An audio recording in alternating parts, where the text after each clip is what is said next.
And streaming online and in the Odyssey app at The Fan Rochester. The sports leader, 95.7 FM and AM 950 The Fan Rochester.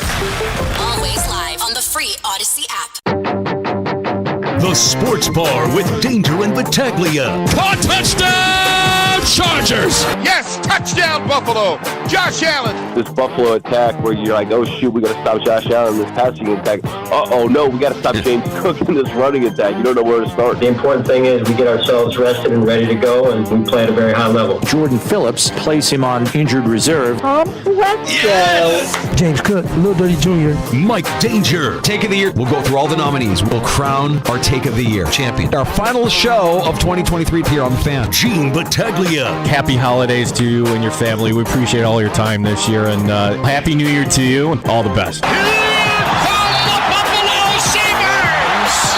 So many Leaf fans in the building. Go Leafs. Final score at the Blue Cross Arena, Cleveland Monsters 5, Rochester Americans 3. Make sure you have a take and that the take does not suck. Takes on tap. Let's go!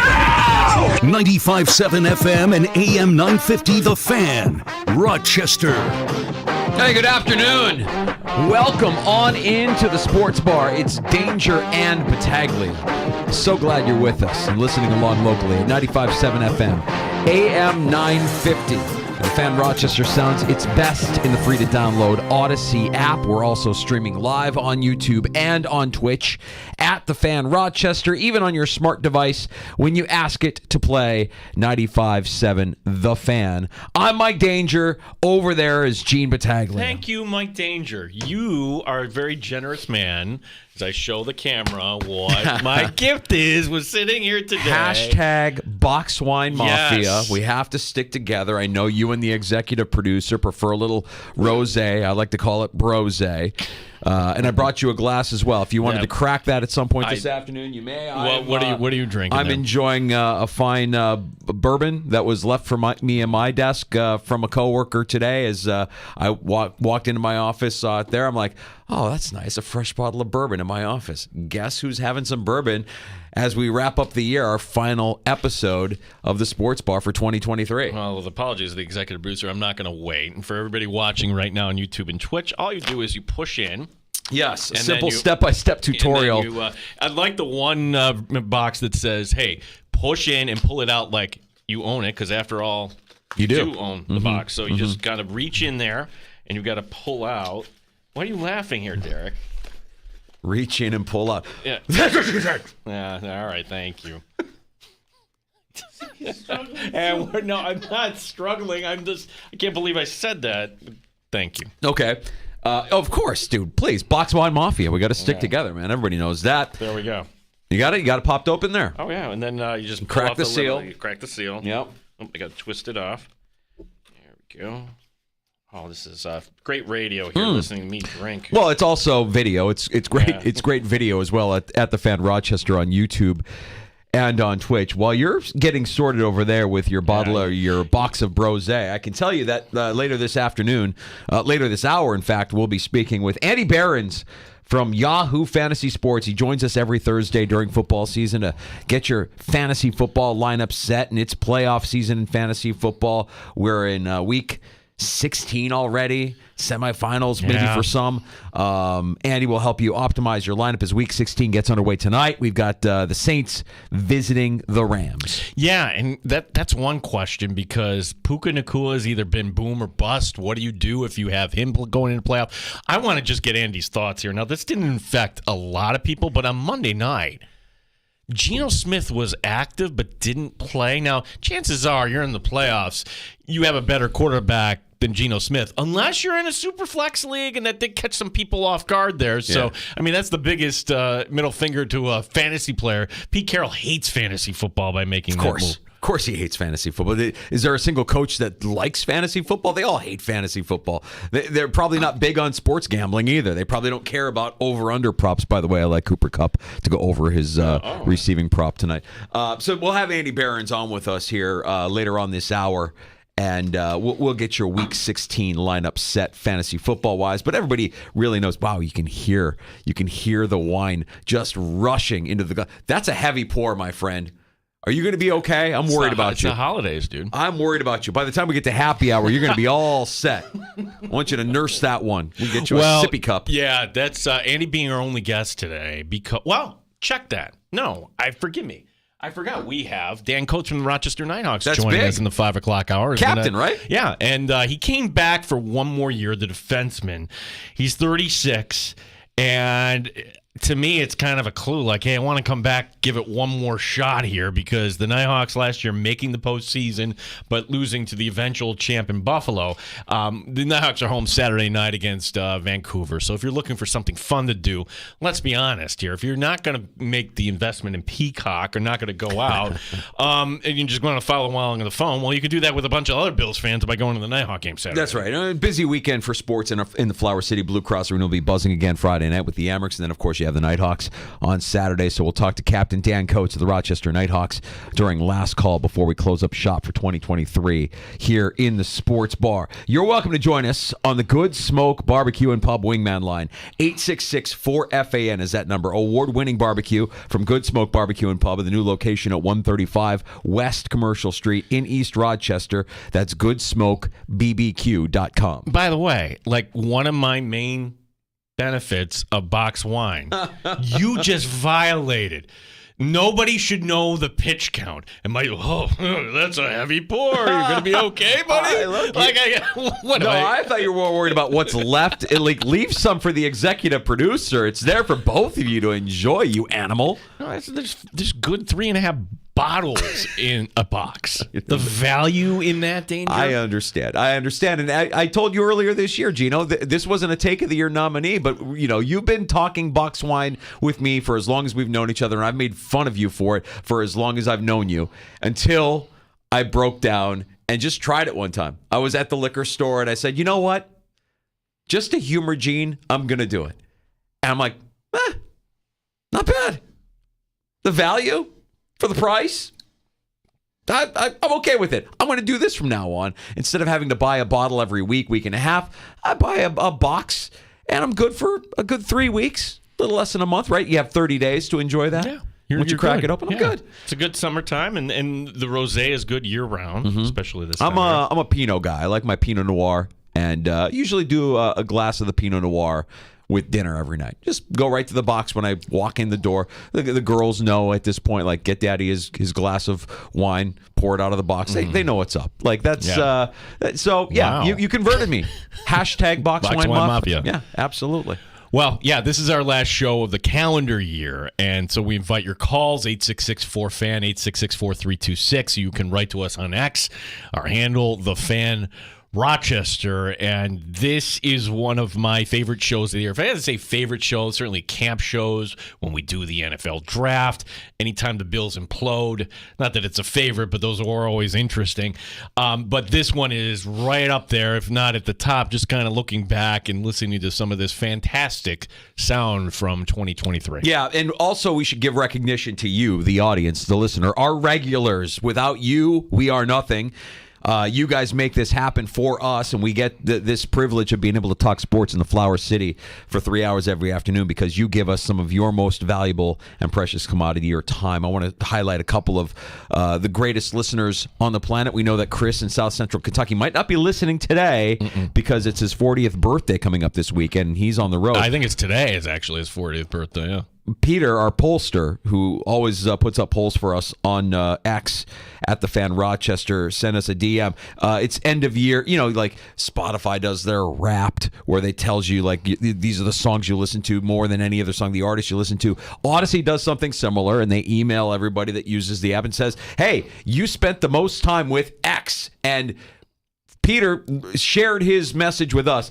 Peter has spent a total of 7,457 minutes listening to the Fan Rochester in the past year. He is a super fan in the top 1% of the Fan's listeners. So raising a glass to Peter, raising a glass to Chris from South Central Kentucky, raising a glass to every other regular who helps make this possible for us here on the Fan Rochester. Yeah, who would have known, Danger? Look, we are going to be rolling here through year number 8 of the show. Who knew it was going to last this long here? So here's to many more. Absolutely. All right, we've got a lot to get to when it comes to Take of the Year, and we've got a few minutes here before we get to Andy Behrens from Yahoo Fantasy Sports. I made the executive decision. I didn't think you were going to have any problem with this, Gino. There is one last nominee that we haven't really given proper recognition to, and it's really because it came in under the wire. It really happened a week ago, where one of our regulars called in, and this is the only Take of the Year nominee that is generated from one of our listeners, one of our regulars. We talk about him frequently. When he calls in, he gets free reign. He gets to say and do pretty much whatever he wants to do. He is the benchmark that we hope all of you strive to be when you call into the sports bar. Why? Because he has takes, and his takes are strong.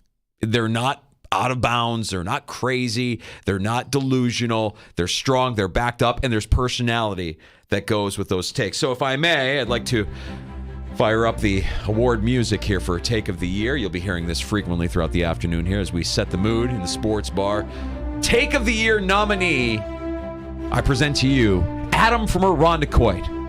Bill Belichick is not one of the top 5 greatest head coaches of all time. My favorite football nuggets are first and foremost my Bills winning. But the close second is anything that makes the chowder heads from Boston choke on their shellfish. All right? A little bit of Maury Povich here. Bill Belichick, you are not the greatest coach of all time. Yes. It's the truth, and I don't even think he's in the top 5. All right? He's a good coach, no doubt, no doubt. But tell me the Super Bowl he won without Tom. Tommy boy, where is it? No rings without Tom. All right? And let's be honest, he drafted him on a whim. He didn't know he was getting, right? If he did, he wouldn't have drafted him in the 7th round, and he sure as hell wouldn't have been playing behind Drew Bledsoe.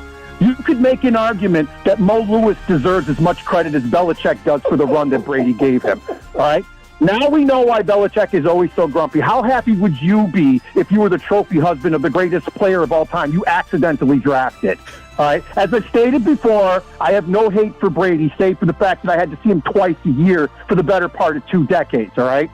In the 3 seasons since Brady has left, 1 playoff appearance, and I was happy to witness as the Bills dunked on the Patriots with the most perfect playoff game of all time. All right, that's what we've seen since Brady has left New England. All right, for me, the criteria for a great coach is pretty simple. Right, get the absolute best out of the players that you have.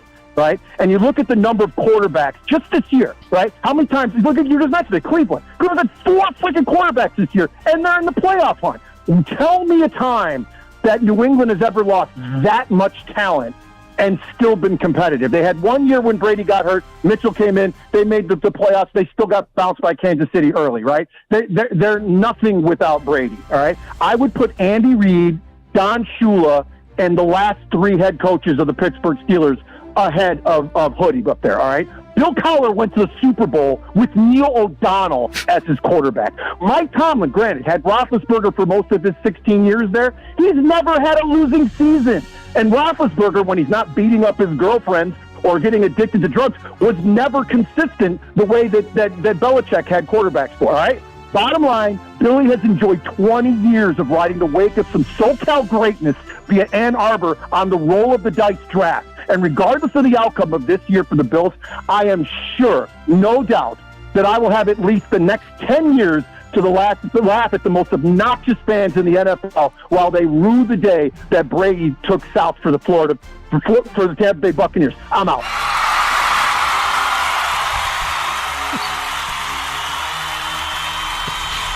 That's Adam in Irondequoit. Yeah. Adam from Irondequoit with a 2023 Take of the Year nominee. Bill Belichick is not one of the top 5 quarterback head coaches of all time. All right, so let me ask you a question, Danger, just kind of to confirm. Of all of our nominees here, that's the only one that's actually a caller, correct? Correct. So can we give Adam a special category? Caller of the Year? Yes. I'll drink to that. Oops. Yes, absolutely. I will drink to that. Yeah. Actually, I'm going to raise All a right. glass Adam. to Adam from Irondequoit. By the way, thank you for your service. Yeah. Thank you for being a loyal sports bar regular. And thank you for giving us the fire and the takes. We appreciate Adam from Irondequoit, our lone caller, Take of the Year nominee. And now you know that's the benchmark. That's what you need to strive for when you're calling into the sports bar. That's our guy, Adam. So Adam is serving. He's in Michigan right now. And that's why we say Adam from Irondequoit. And what I like about Adam, other than he has strong takes, he doesn't call in every week. And calling every day. Like we may go months as we did without Aaron, but when he calls, I know, Danger, you know it's going to be great. He can call, by the way, every day. If he wanted to, he gets that exact. That's what he gets for being our take of the year caller nominee. He has free reign. It's the reserved parking spot. Come on in. That's right. Yeah. That's right. Really strong stuff from Adam from Irondequoit. It is our Take of the Year special, our final show of 2023, the Sports Bar with Danger and Battaglia, where we recap some of the strongest takes of the past 12 months. Let's go back to the beginning of 2023.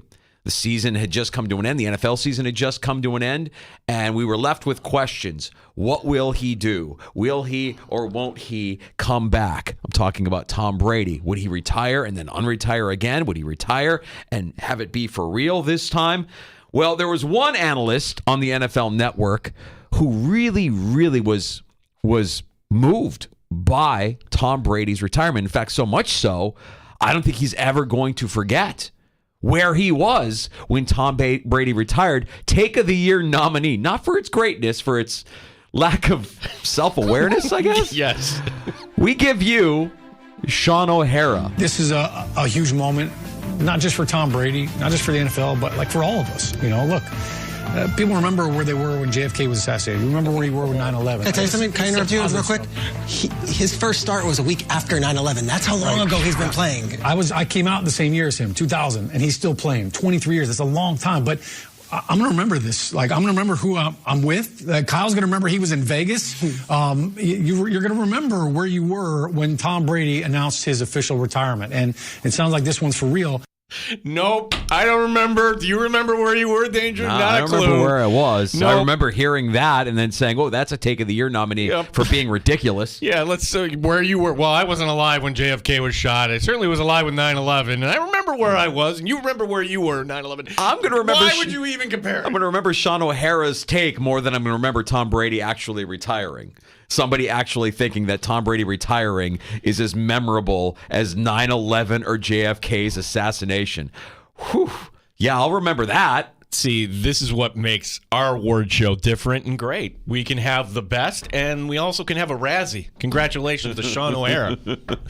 I want to showcase you, Gene Battaglia, with a Take of the Year nominee. This is my favorite. I mean, you've said a lot of great things this year. You've said some things that I disagree with. You said some things that I agree with. But this is one, when I heard it, I'm like, oh, that's a great take. And it makes me laugh every time I hear it. Ladies and gentlemen, for our 2023 Take of the Year presentation here in the Sports Bar, I'd like to present Gene Battaglia. Jack is not a real name. By the way, Jack is not a real name. You don't know. That's a take. No, it's not. Like, honestly, the name is Jonathan. That's why, like, name your kid Jonathan, and Jack is kind of like the way. Wait a minute. Jack is... Are you saying Jack is short for Jonathan? What do you mean Jack is not a real name? You don't name your kid Mike, you name him Michael. Uh-huh. So what's You don't name your kid Nick, you name him Nicholas. Uh-huh. So where does Jack come from? Jonathan. John comes from Jonathan. Yeah. Where does Jack come from? Jack comes from John or Jonathan. Really? Jack tweeting us. You said just not a real name. I think you summoned Jack by saying, "Hey, Jack, by the way, this guy over here says your name isn't real." That's his take. Jack is probably a Jonathan or John. I would like confirmation on that from one of our regulars on Twitter. Jack tweeting us. I'm still stunned by Jack isn't a real name. It's a great take. And also, I also like the guys that are named what they're named, but when you look at them, they don't look like their name. Do you know what I'm saying? You don't really look like a Eugene, if I'm being honest with you. Okay. What am I, Carl? What no, am I? You're Rick. I'm Rick. Yeah. Okay. Thanks. Rick Battaglia. You're not Gene or Eugene. You're Rick. Rick Battaglia with me, Mike Danger, here in the Sports Bar. Jack isn't a real name. And if you have the name Jack, you might not look like your name. Jack that tweets us, though, looks like a Jack. That looks like a Jack. Yeah. Jack, you're cool. But it's not your real name, Jack. We want confirmation if Jack is actually short for, what did you say, Jonathan? John or Jonathan. but these parents that name the kids Jack, I just, Yeah, it's a strong name. All right, I will have to respectfully decline this nomination. Here's why. What was the date on that? Do you remember the context of that? This is important, why that take came about. That was in April 19th. Okay. And what was I talking about? Giving you reasons not to like Jack Eichel. Oh. So now there's that. Stanley Cup. Yep. So putting it in its proper context, now can you appreciate the take a little bit more? I understand. Yeah, I understand where that comes from. Jack is not a real name. It's almost as if you want to insult Jack Eichel, and that's all we can come up with now. Like, well, yeah, buddy. You don't have a real name. Your name isn't real. Yeah, you won a Stanley Cup, and yeah, you left us all behind in Buffalo, but your name is, you're a fraud. That's not a real name. Maybe I can go with a sign to Buffalo when they come back in March. Jack is not a real name. That'd be good. Before we get to Andy Behrens, a moment of reflection, just so we know where we were, so we can understand where we're going. Our 2022 Take of the Year recipient was none other than BetMGM Tonight's Trista Crick, who last year in 2022 was a regular in the sports bar, joined us on a weekly basis. We love Trista. And I don't even remember what led to this evisceration of the city of Philadelphia, but Trista did not hold back, leading to her winning 2022 Take of the Year. A little retrospective here from Trista Crick. They just stink.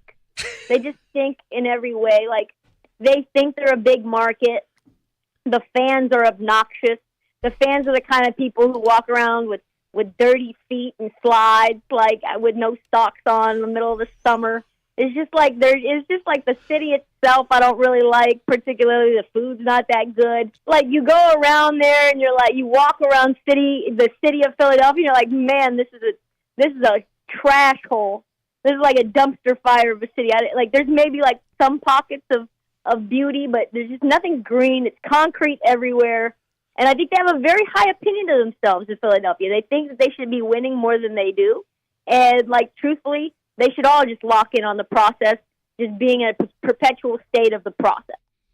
I mean, the hallmark of a great take, has that burned out? Meaning, are you tired of that? No. Every time I listen to that, like, wow, just to kind of review, they stink, they're obnoxious, they have dirty feet and sweaty and with their slides. Their food's not good. It's a trash hole. There's nothing green. It's a concrete jungle. And just lock in on the state of the process. Yeah, that's good. Wow. Yep. Absolutely eviscerating the city of Philadelphia. Wow. And the fact that you and I were getting messages weeks after that, and probably people are hearing that for the first time, maybe saying, I'm offended. I have a family in Philadelphia. We do say a good take split the audience. Andy Behrens from Yahoo Fantasy is going to join us next. We will set your Week 16 lineup if you're in the postseason of your fantasy playoffs. We'll get you set for that. And we'll get to more Take of the Year nominees throughout the course of this afternoon here on the Fan Rochester.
Rochester Sports Update. Buffalo Bills officially placing Jordan Phillips on injured reserve, meaning his regular season is over. Phillips had surgery on his wrist this week. Head coach Sean McDermott assessing the defensive. We'll just have to take it 1 week at a time and just see how we come out of this game and see what the roster looks like. We're a little light right now on defensive tackles as it is.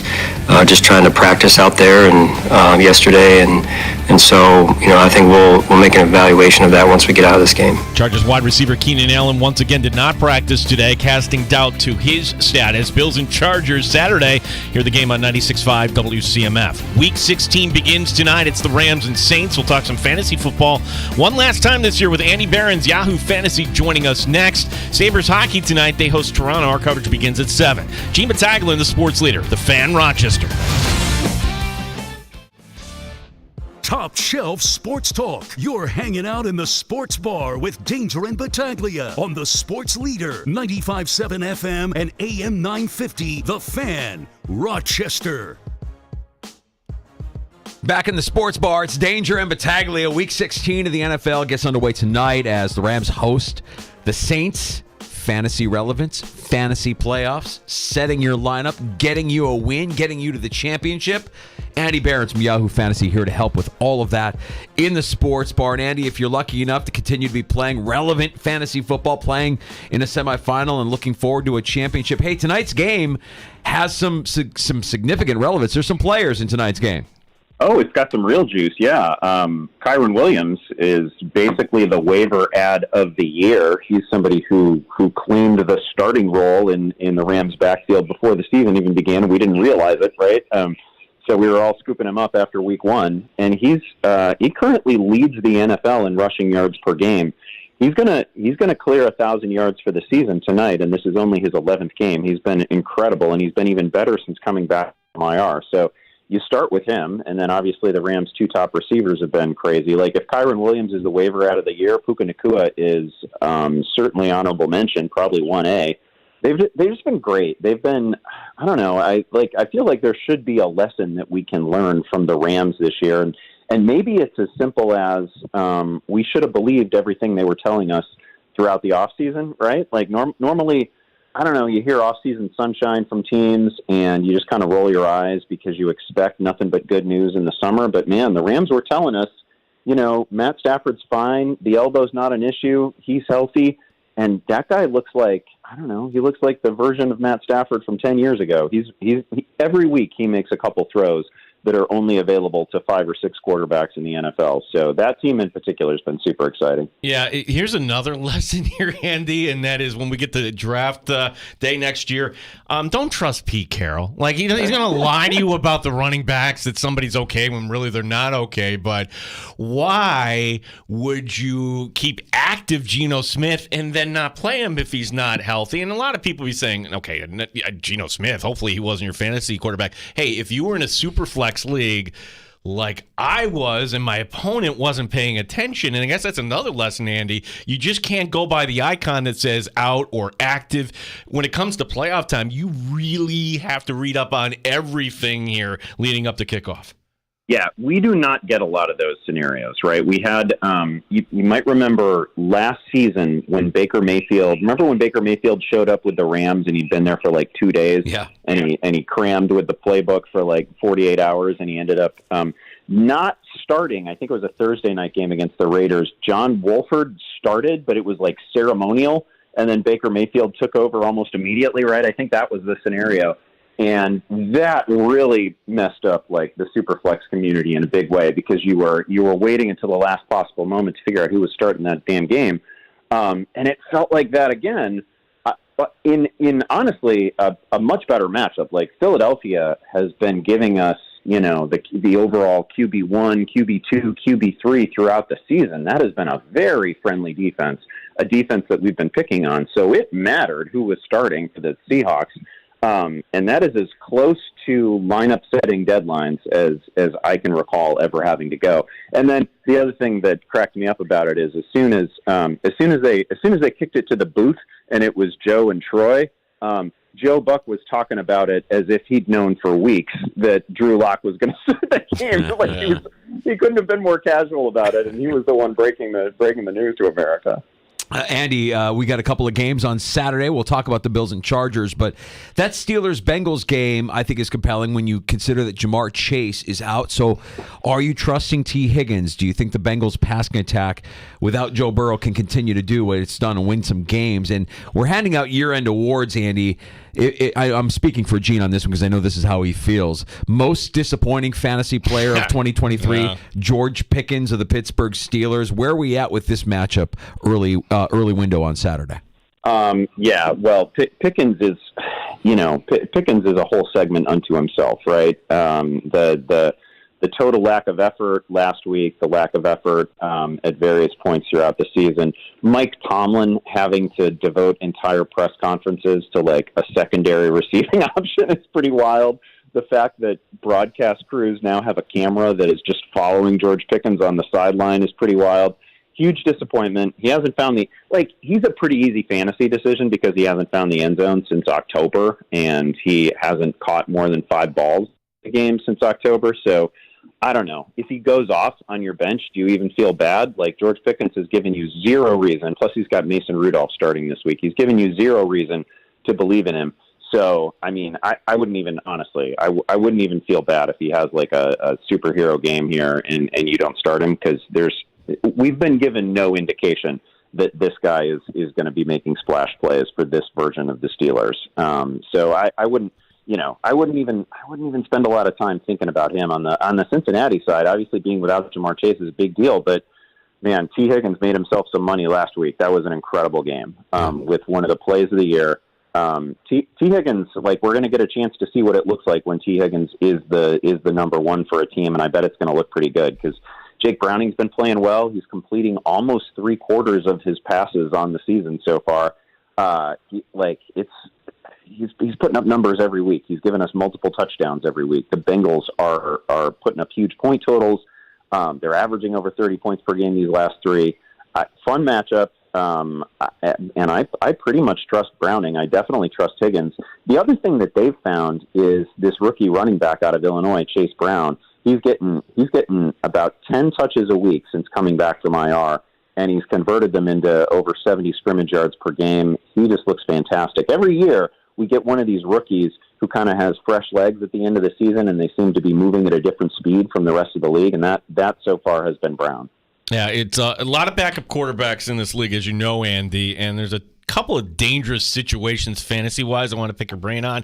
One being the Houston Texans. We know that C.J. Stroud is not going to be available. Stroud, again, not clearing concussion protocol. So how does that affect the rest of this Texans offense? Are you feeling at all comfortable playing any of those players? And then we got to monitor the situation with Jacksonville, as the line for that game has gone from pick'em, and in the last 24 hours, now Jacksonville is getting 2 on the road against the Buccaneers. So what does that do as far as playing Jaguar players? Yeah, this is, we can start with Houston. And I think with Houston, it's basically as easy as, you can play Devin Singletary and you should probably stay away from everybody else, which, no disrespect to Case Keenum. He's had some nice moments in the league. He was fine last week. Noah Brown was fine last week, but they're facing a Cleveland Browns defense that is very good. And unless you're at your absolute best and you've got your stars, which they don't, Nico Collins hasn't been practicing. He's got this calf issue. Obviously Stroud is out. I don't think you want to mess around with the Texans. That's a little bit too dicey for me. And then Jacksonville, of course, I actually think, maybe this is me being an Iowa apologist, but I think that C.J. Beathard can support a couple of startable fantasy receivers. I'm not saying that you need to go out there and start C.J. Beathard himself. I think he could be a little bit mistake prone, but in the same way that like Nick Mullins can support a viable fantasy offense, I think Beathard can do the same. And it's too good a passing matchup to completely overlook, right? The Buccaneers have been one of those defenses where we've just kind of been picking on them with our receivers and our quarterbacks all year. So obviously you're not starting Beathard, but I think you can give a tentative green light to Calvin Ridley, and I think you can give a tentative green light to Evan Ingram as well. I was going to ask you about Nick Mullins and that Vikings offense based on what we saw against Cincinnati last week. Ty Chandler having himself a day, and your takeaway from Justin Jefferson's afternoon against Cincinnati. We're expecting a lot of points in this NFC North matchup with Detroit coming into Minneapolis this weekend. What's your takeaway from this matchup, Andy? First of all, I'm pretty terrified of Nick Mullins, right? Because they had to be thinking about benching him. He obviously threw a couple of interceptions in the game, but like the 2 touchdown passes that he threw were not advisable, and could have easily been picked off, right? One, he's going to the ground when he decides to throw the ball, and the other one is like a scramble drill. He's throwing back across the field, just kind of a miracle play by Jordan Addison. So he's a real dice roll. I do like, from the perspective of somebody who has some Justin Jefferson, has some Jordan Addison, I like that they have a YOLO quarterback, right? I like that they have a guy starting who is just willing to put the ball in the air and see what happens when you throw it to a star receiver. I appreciate that. I just don't think that I could pull the trigger on Mullins necessarily, because I worry that at some point he gets lifted. Detroit has been a pass funnel defense. It's difficult to run on them. It is much easier to pass the ball against them. That said, Ty Chandler sounds like he's going to get something close to a full workload this week. So any running back who's coming into perhaps 20 touches gets interesting for fantasy. I feel like we got a gift here on Christmas night just for us here. You know, the kids can go play and we can just sit down and watch Baltimore, San Francisco. You can start with the Ravens here, because I don't think many of us had Keaton Mitchell in our lineups. He got 10 touches in each of the last 3 games here, Andy, but now, unfortunately, he's out for the season. So where do those touches kind of go, do you think? Yeah, Keaton Mitchell had just sort of ascended to the top of that backfield committee, right? And it's really unfortunate because, you know, in the grand scheme of things, I'm sure he was making okay money, but like this is just the first year for Keaton Mitchell, and you know, whole career ahead of him, and now he's kind of a speed dependent player too. So you just really hope that he's able to come back from this at full strength and at full speed. Because he was really a wow player for a while there, and capable of turning any touch into a big play. This is obviously good for Gus Edwards, who had kind of been leapfrogged a bit in that backfield. Gus is always somebody that they trust when they get in goal-to-go situations, but his touches were really taking a hit with the ascendance of Mitchell. So it's good for him, and then it allows Justice Hill to step back into that sort of secondary role that had almost totally disappeared for him, because that backfield was pretty much down to Mitchell and Edwards, and now Justice Hill, who's looked good this year. He just happens to not be as blazing fast as Mitchell. He had been sidelined, but now he comes back into the picture. Although you could really only touch him in an extraordinarily large fantasy league. It would probably have to be a 16-teamer before I'm really interested in starting Hill. Andy, I've got a sit-start for you from Tim, who's texting into the fan. He wants to know if you should start Breece Hall or Bijan Robinson this weekend. Yeah, the Bijan Robinson question, I just wrote about it today. This has been the most maddening season from Arthur Smith. Absolutely maddening. And the number of total touches that they got last week, literally from their best skill players, from guys that they drafted with top 8 overall picks in each of the last 3 drafts, it's just kind of laughable. Like they're not using Kyle Pitts, we know that. They're not always using Drake London, we know that. And then to see Bijan Robinson get like half the touches of Tyler Algier, which Tyler Algier is a good player, but Bijan is outproducing him on a per touch basis by a lot this year. And Bijan was, the number 8 overall pick in the draft. His usage is wild. So I wrote about this week, and it's one of the most difficult lineup decisions that I'm personally facing in a couple leagues. When I get into the playoffs, I just want upside. I want the highest ceiling that I can get at every spot, and I will live with the consequences. And sometimes that means kind of a seemingly reckless decision, right? But I'm always thinking about ceiling. And for me, that's still with Atlanta, and it's still with Bijan over that Jets offense. Now, I will also say the Jets have an incredible matchup. So if Breece Hall finally breaks out and has his first big game, really big game in forever, I guess I could feel bad about it. But man, it is very difficult for me to sit Bijan right now. I would do it. Arthur Smith has given, like, if you want cover, if you just want to tap out on the Arthur Smith like theater of pain, I totally get it. He's given you cover to do it. You have a good player in Breece Hall, but me personally, I would start Bijan. Andy, what are your thoughts on the Buffalo offense? I mean, Danger and I and everybody else came back Monday, and my jaw was dropped Sunday night looking at this team run the ball the way they did, and their offensive line. Like, oh my gosh, they finally figured it out. And so many thoughts racing through my mind. Number one being, James Cook could be a first-round pick next year. And if he's playing this well, I'm wondering, will the Bills actually kind of go back to what their offense was before? So what's the level of caution here with Diggs and Gabe Davis and the rest of the Bills receivers, knowing that the Bills may have found a running game here? Yeah, it was a little bit jarring. I mean, like, on the one hand, if you're just somebody who quotes, like, target share, you can feel okay about the fact that Stephon Diggs saw like a 33% target share last week. But the problem, of course, was that it was like 15 pass attempts. So that's just not going to pay the fantasy bill. So it's a little alarming. I mean, this is such a mismatch, right? Like, with where the Chargers are at right now as a franchise, starting Easton Stick, not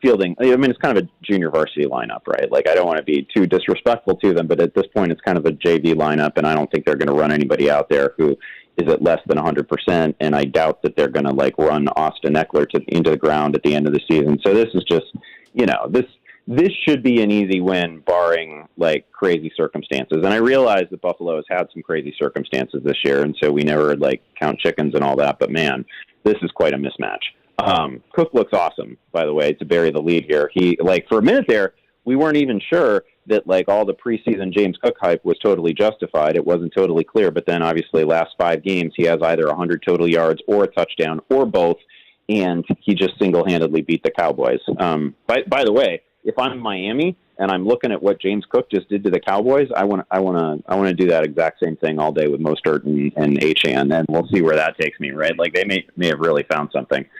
James Cook is obviously like a top 5 fantasy back this week, and I think you're right. I think there's a pretty strong case for him to sneak into the back end of first rounds next year, especially if he finishes this season the way it looks like he's going to. Because it's not just this week's matchup. But then you get like the Patriots in Week 16, so that's another, it's a good run defense, but it's another very friendly game script for Cook.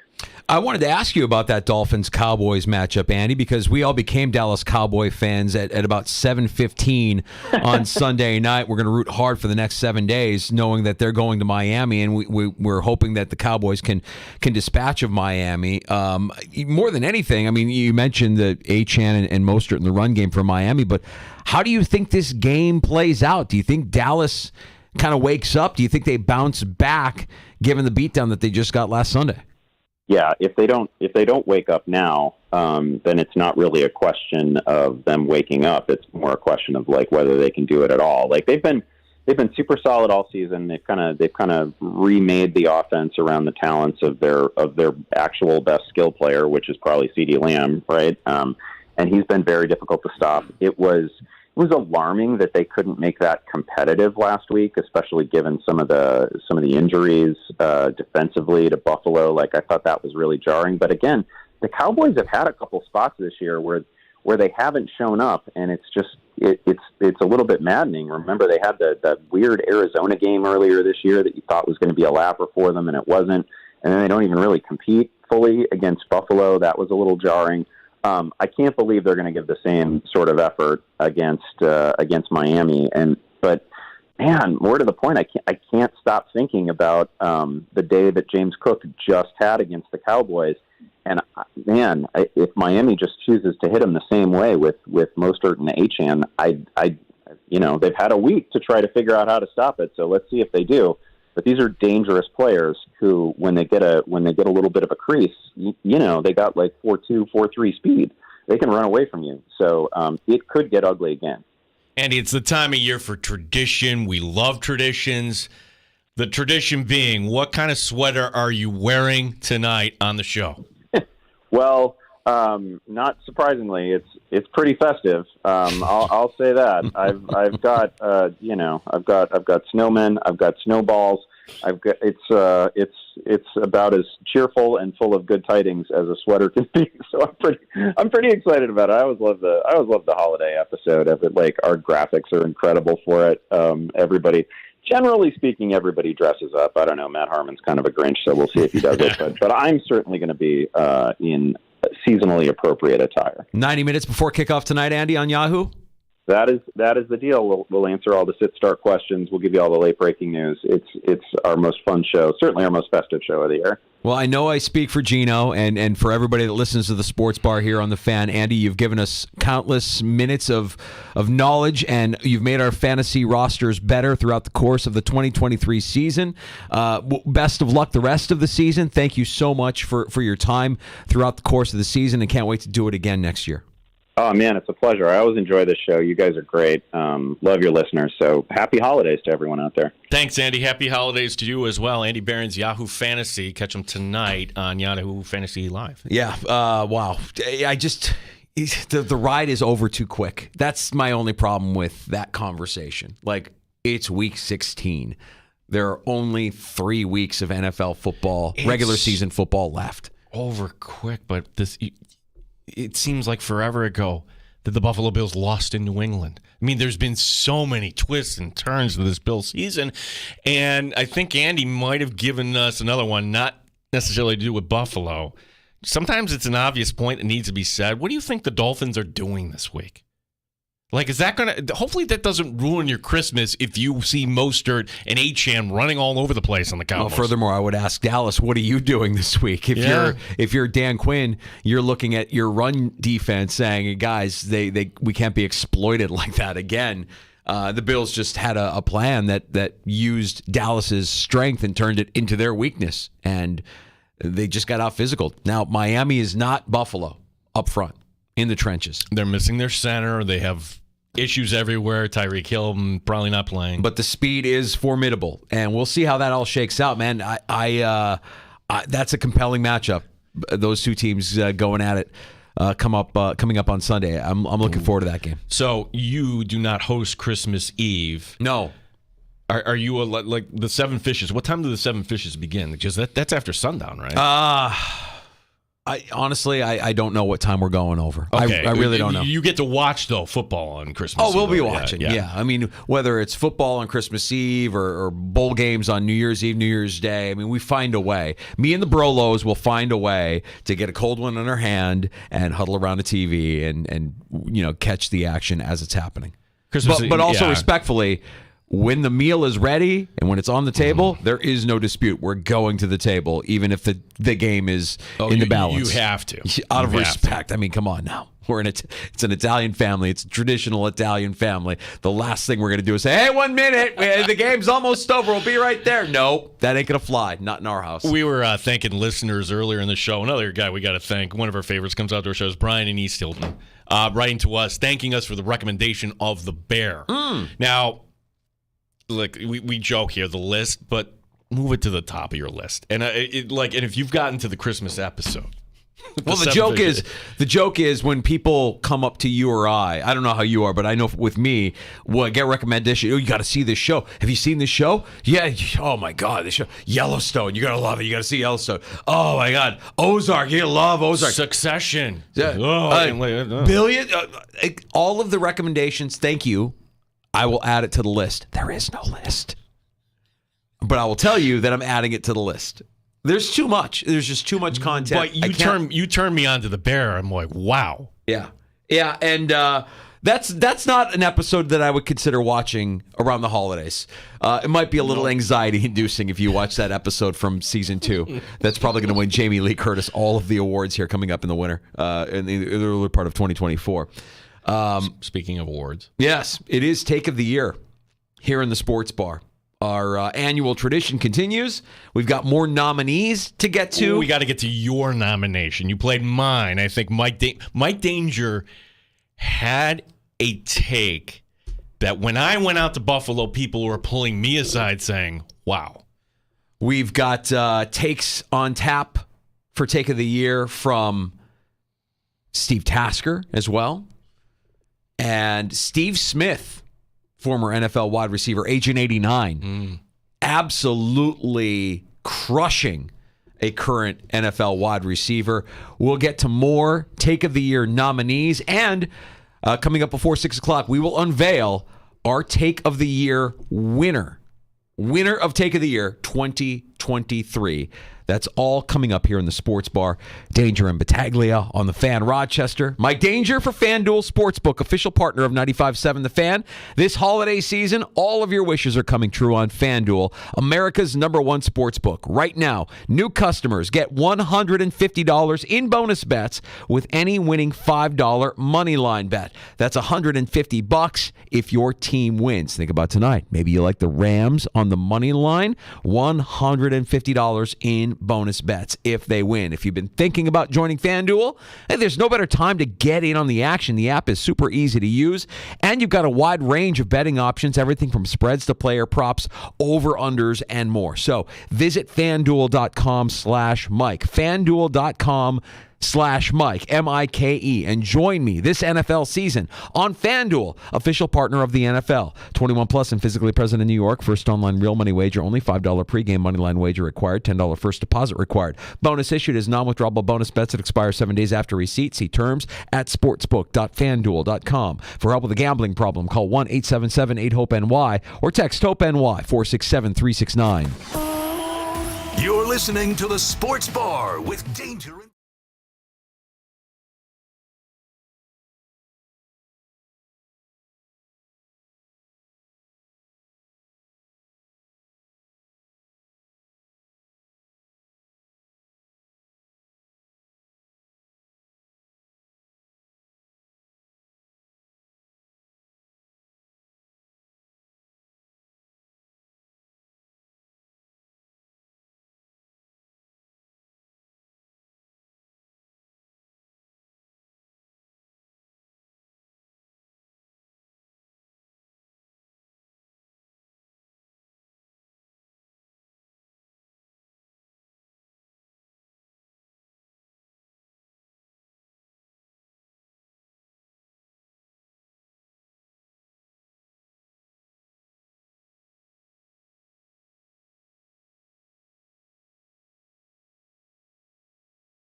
WBF Rochester, the sports leader. 95.7 FM and AM 950. The Fan, Rochester.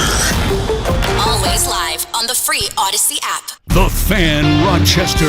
Sports update. Buffalo Bills officially placing Jordan Phillips on injured reserve, meaning his regular season is over. He had wrist surgery this week. Chargers wide receiver Keenan Allen once again did not practice today, casting doubt as to his status. Andy Behrens from Yahoo Fantasy joined us earlier today in the Sports Bar. Behrens says Bills fans don't sweat this one. This should be an easy win, barring crazy circumstance. Bills and Chargers, you can hear the game on 96.5 WCMF on Saturday. Week 16 begins tonight.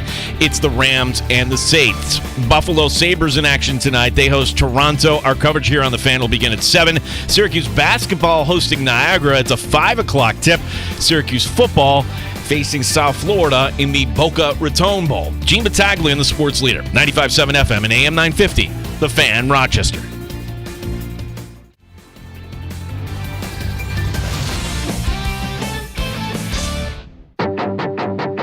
The Sports Bar with Danger and Battaglia. Caught touchdown, Chargers! Yes, touchdown, Buffalo.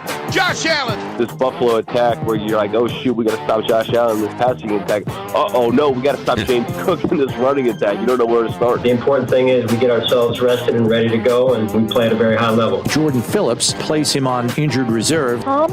Yes. James Cook, Little Dirty Jr. Mike Danger. Take of the year. We'll go through all the nominees. We'll crown our Take of the Year champion. Our final show of 2023 here on The Fan. Gene Battaglia. Happy holidays to you and your family. We appreciate all your time this year, and Happy New Year to you, and all the best.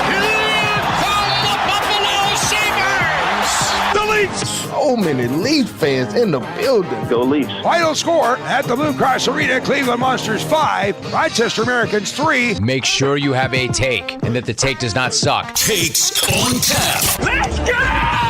95.7 FM and AM 950 The Fan, Rochester. We welcome you back into the Sports Bar. It's Danger and Battaglia. Glad you're listening along locally at 95.7 FM, AM 950. The Fan Rochester sounds its best in the free-to-download Odyssey app. Our live video stream is up at The Fan Rochester on YouTube, at The Fan Rochester on Twitch. We're on your smart device when you ask it to play 95.7 The Fan. Our final show of 2023, our Take of the Year special in the Sports Bar. Yeah, and you and I are imbibing. Thank you very much for the box of wine. Yes, it is delicious raising here. A glass. And you're Gino's got a box of the Brosé. And a coworker gifted me a bottle of brown liquid, and I'm enjoying some of that right now. So it is the holiday season. We are continuing with the tradition of recognizing the finest takes from the past 12 months here in the Sports Bar. Yeah, we've got time for your calls. 866-4FAN, 866-432-6. And we're talking about our regulars, and we're grateful for everybody to listen to the show. One of our regulars, actually two of them, they're both out in L.A. right now. Monica checking in, along with Joey here. Monica, where are you? Santa Monica? Yep. Hi, Gene. Hi, Danger. We're in Santa Monica. Got in very late last night. So, yeah. Was greeted by basically a hurricane this morning. We went for a run on the boardwalk, which was half flooded, I would say. So oh boy! We brought but it wasn't snow, right? It wasn't 30 degrees and snowing. We had the trail to ourselves. Yeah. Yeah. So yes, I was going to ask Joey. You're in training right now. I mean, you've got to get your miles in. You've got to get your training in, and less than ideal. We've got some elements in Los Angeles. Is that what I'm hearing? Yeah, so a little bit. But it was nice to go on a run with Monica this morning, kind of scope out where my long run's going to be tomorrow. Because I'm going to be we ran along the pier, and I'm moving my long run to Friday, so I don't have to worry about it on Saturday for game day. So we are all behind Joey. If you haven't heard, Joey is going to be in the U.S. Olympic trial, the run coming up for the marathon in February. So glad that you're able to still train while you're enjoying a Buffalo Bills game. Joey, did you see Bills fans on the way out here? Yeah, we saw quite a few. I mean, we flew out of Buffalo, so it was a direct flight. So I think it was pretty much 70% fans on the flight. Pro tip, JetBlue flies direct Buffalo to L.A. I love Not that I'm getting paid or anything, but just it makes it a lot. it made it a pretty straightforward travel day. So, well, hopefully the weather clears up for you guys because LA, in December, January, it can be a little bit dicey. Certainly nothing like you mentioned, Monica, nothing like what we have here. But, it is nice to get away. And I imagine it'll feel pretty good when you're at SoFi Stadium on Saturday night in a stadium, probably more than half full of Bills fans, I would imagine. Yeah, I was going to say, we did go, so one thing I was going to mention, so we went to the Kansas City game last year, and that game definitely felt like you're walking into enemy territory. I mean, from the minute we went into Kansas City, it's very different at Arrowhead. And then you can already tell, obviously this is a huge game for the Bills. We need to win to keep our playoff dreams alive. But it just feels different out in California. I mean, it's not Northeast cold city, so yes, it's a very important game, but just the vibe of it feels like an away game, but you're not walking into the Lions' den so much as you were in a Kansas City, or even if you're in Pittsburgh or Philly or something like that. It's no, not at all. Sports are different here. If I had to guess, Monica, yes or no, have you seen anybody today in Los Angeles wearing any Chargers gear? I would say no. True or false? No, Right. no, I haven't. Yeah, and that's the thing. I mean, not even Rams gear, and they're playing tonight. Yeah, right. In LA. I was going to say, at best, the Rams and the Chargers are 5th, 6th, maybe. Not even. I mean, Chargers, you could probably boot down to 8th. Maybe they crack the top 10 in terms of fandom. In that, the Raiders are still more popular in Los Angeles than both of those teams. oh, for sure. I mean, and even so for us, in upstate New York, it's cold. The Bills are our life revolves around the Bills winning and losing. Here, if the Chargers lose, the Rams lose, whatever. The next day it's 75 degrees and you go to the beach and you get over it. It's definitely a different vibe. Not to say that there's not diehard fans everywhere, but you do get it's a different away game experience. But then the other thing I'll say to that, though, is the LA Bills backers have been very organized. They have a tailgate tomorrow at Saturday, Cork and Batter, one of the bars across from the stadium, and they've been very on top of it with selling tickets for it so that you can come in, have all you can eat and drink, and then go to the game. So I think they've been very on top of it from their end to make it a nice experience for people coming in from out of town, too. Well, listen, by the way, congratulations. You two, a date's been set here for October. Nice. We're behind you all. We're behind Joey, certainly. And, we'll be looking for you in the stands coming up watching this one Saturday. Yep, yeah.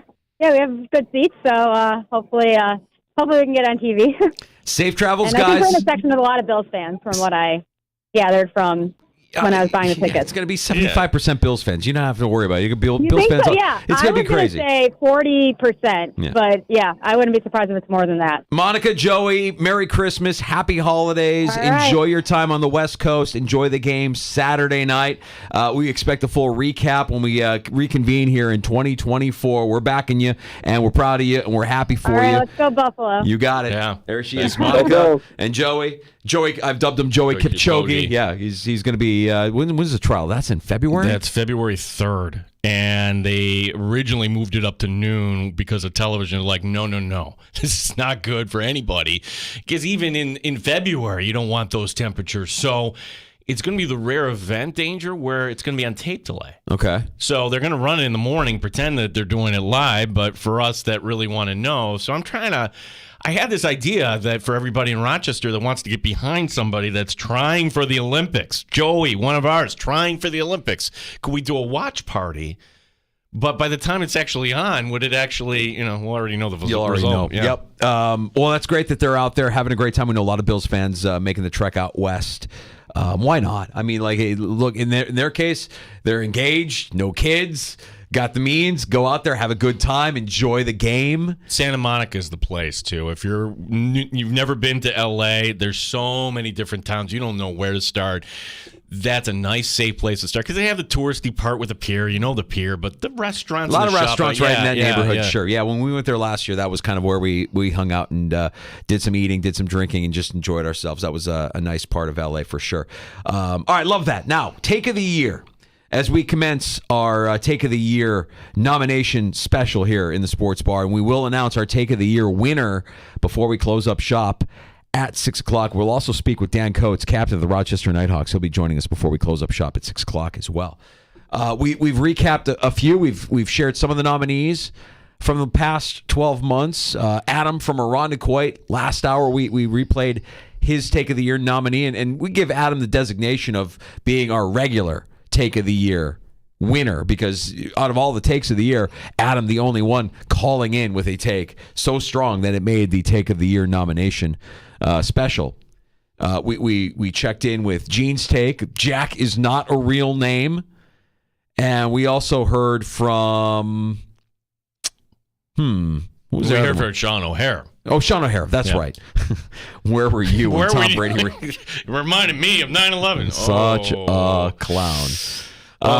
Where do we want to go next? Let's go back to the NFL. And earlier this season, the Chiefs hosted the Denver Broncos on Thursday Night Football. And former NFL wide receiver, current NFL Network analyst Steve Smith had some words for Broncos wide receiver Jerry Jeudy. We present to you Steve Smith absolutely clotheslining Jerry Jeudy, Take of the Year nominee in the Sports Bar. I called out to him because on my podcast, Cut to It, I just talked about guys that maybe have not showed up in a way or in a manner. And so the word that I've used to describe him in the past was a jag, just a guy. Just a guy.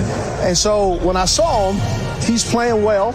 I wanted to say to him face to face, like, hey, I know I said some things in the past I probably shouldn't have, and I'm sorry. That's what I wanted to say to him. His response, Mike Robb and Bucky, was ninja. Ninja? Yes, I'm using the word ninja. I'm just using the word ninja. I don't mess with you. And it was a curse word. And so I was like, all right. And then he repeated it. So I'll say it again.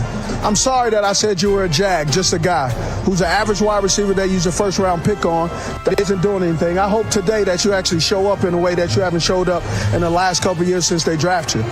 So if you ever got a problem with Agent 89, I'm sorry for saying that you're an average wide receiver that they eventually will move on. And when teams call me and asking, should they trade for you, I would say no, don't trade for Jerry Jeudy, because he's mentally unable to handle constructive criticism from people who watch specifically, can he be a wide receiver?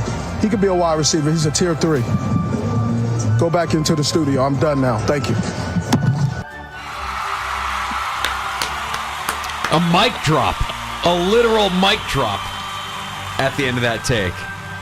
And the crowd loves it. The crowd goes wild. Steve Smith blasting Jerry Jeudy, Take of the Year nominee. Can we stick with the Broncos here, Danger? Sure. And this one cuts close to home here, where you gave my nomination. Sometimes, Danger, when you get on a roll, is this fair to say, you kind of black out? Yeah, I'm not proud of this moment. I went back after it happened. I'm like, oh, are my children afraid of me? Because if I get this way around them, I would be afraid of me if I was a kid. And I know a lot of fans are as passionate or more passionate than I am, but I do. I think we get so caught up in the emotion of a win or the emotion of a loss that we kind of black out. We forget, like, oh, right, that was maybe a little over the top. What set you off, though, was the lack of accountability. Really, that's what it was. Talking about, hey, you know what? We're down 5 starters on defense. What could I say? And when you read back the quote there, this set Mike Danger off. We know the loss is 12 men on the field. It happened on a Monday night against the Denver Broncos. Mike Danger then came back on Tuesday, and it was a memorable Tuesday here in the Sports Bar. Danger sharing his thoughts on head coach Sean McDermott. That's where we're at. That's where we're at. That's where we're at with this guy. He needs to go. It's done. You have 7 games left in the season, and there isn't, even if he wins out, the only thing right now that would satisfy or satiate anybody is if you win the Super Bowl. And it ain't happening with this team. He needs to go. This is it. It's over. We don't need to lose the games the way they're losing these games. It's almost always on the head coach. Incredibly sloppy. How many instances? 13 seconds. Minnesota. Zero detail. Zero attention to detail. Well, we practiced it. I don't know. It's inexcusable. You're damn right it's inexcusable. How do you know you have 12 men on the field when you know that Denver is going to do one more kneel down, then they're going to run out the field goal team onto the field? You had time to know that was coming. You had time to get organized. You practiced it during the week, and it still got screwed up. I'm done. I'm out on McDermott. You're not going as far as you think you're going. You're never going to get it. You're never going to get to where you want to go with that guy leading your organization. Thank you. Mike Danger, your thoughts on this? You had a lot of great moments here, and I think it's one of those you file away for the postseason, right? Things are peachy, and everything is looking great right now in Buffalo. What happens when we get to another close game? There's almost, in every game, close game or not, there's almost always a moment where the team looks disorganized. They don't know what they're doing. It was the end of the first half in the Kansas City game, right? Are we kicking? Are we going for it? Or was it the Philadelphia game? No, that was Kansas City. I can't even remember because it's almost every game where there's just a moment of lack of coordination. We didn't even get that take came before. Oh, you know what? We're going to kneel down here at the end of the game. Unforgivable sins. Yeah. Just unforgivable sins. And look, I don't want anybody to lose their job. I'm not that vindictive a human being. But if you're thinking to yourself that Sean McDermott is going to get this team to the Super Bowl and get them to win a Super Bowl, you're going to be disappointed because he's Sean McSchottenheimer. He will be just good enough to get you to a level, and that will be that. You have an unbelievably talented quarterback. You have one of the best wide receivers in the league. And yes, your defense is playing well despite all of the injuries. It's none of that. None of that to me is what I see. It's always the confusion, and then afterwards, the kind of like lack of accountability and the finger pointing and we have to be better in those moments. That game, what pissed me off about the Denver game was the post-game commentary. We practiced it. Yeah, we even practiced that scenario. Well, that's even worse. The fact that you're telling me that you knew that scenario could be a possibility, you practiced it, and it still got screwed up? I don't know what to say, man, except look in the mirror and hold yourself accountable. Now, I had that rant, and that rant wasn't nearly as explosive as a 3-part quote-unquote character assassination that came just a couple weeks later, courtesy of Ty Dunn of Go Long TD. Trying to remember the timeline. Did the Dorsey firing happen after or before the rant? After, right. Yeah, because that was the Broncos game. Yeah, that was the Broncos game, and then Wednesday was gone. So. I want to say the Broncos game was... Didn't they run the ball like late in that game? Like they just ran it down the... And I was thinking about myself, like Dorsey is... And Dorsey got fired the next day. Yep. And who was benched in the first half? James Cook. James Cook. Yeah, the guy who's number 2 right now in rushing yards. Right. So, look, I like I said, I don't want to see anybody get fired. I'm obviously not hoping that the Bills fail so I can say, yeah, I told you so. I really hope I'm wrong. But I'm out. Count me as one of the guys that's very skeptical of Buffalo's head coach. And if it ends in disappointment, like it has so many times, not just in the playoffs, but in the regular season, the person that I think needs more blame and needs to look in the mirror is Sean McDermott. And I want to give him credit for doing everything that he's done, for building back this organization, this franchise, to getting it back to a respectable level. And I think his intentions are pure. I don't think he's a bad guy. I don't think he's a bad human. I don't think he's a bad coach. I just think you're only going to go so far given what we've seen up to this point through the years. Let's take a break. We have more Take of the Year nominees to unveil as we get to our final hour here. Happy hour is when we will announce our Take of the Year winner. We've got a couple of NBA Take of the Year nominees to get to. A few, actually. We have more Bills nominations, too. Maggie Gray unloading. Yes, absolutely. We'll get to those next in the Sports Bar. Danger and Battaglia on the Fan.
Buffalo Bills placing Jordan Phillips on injured reserve today, meaning his regular season is over. He had surgery on his wrist this week. Head coach Sean McDermott assessing the defensive tackle position. We'll just have to take it 1 week at a time and just see how we come out of this game and see what the roster looks like. We're a little light right now on defensive tackles as it is.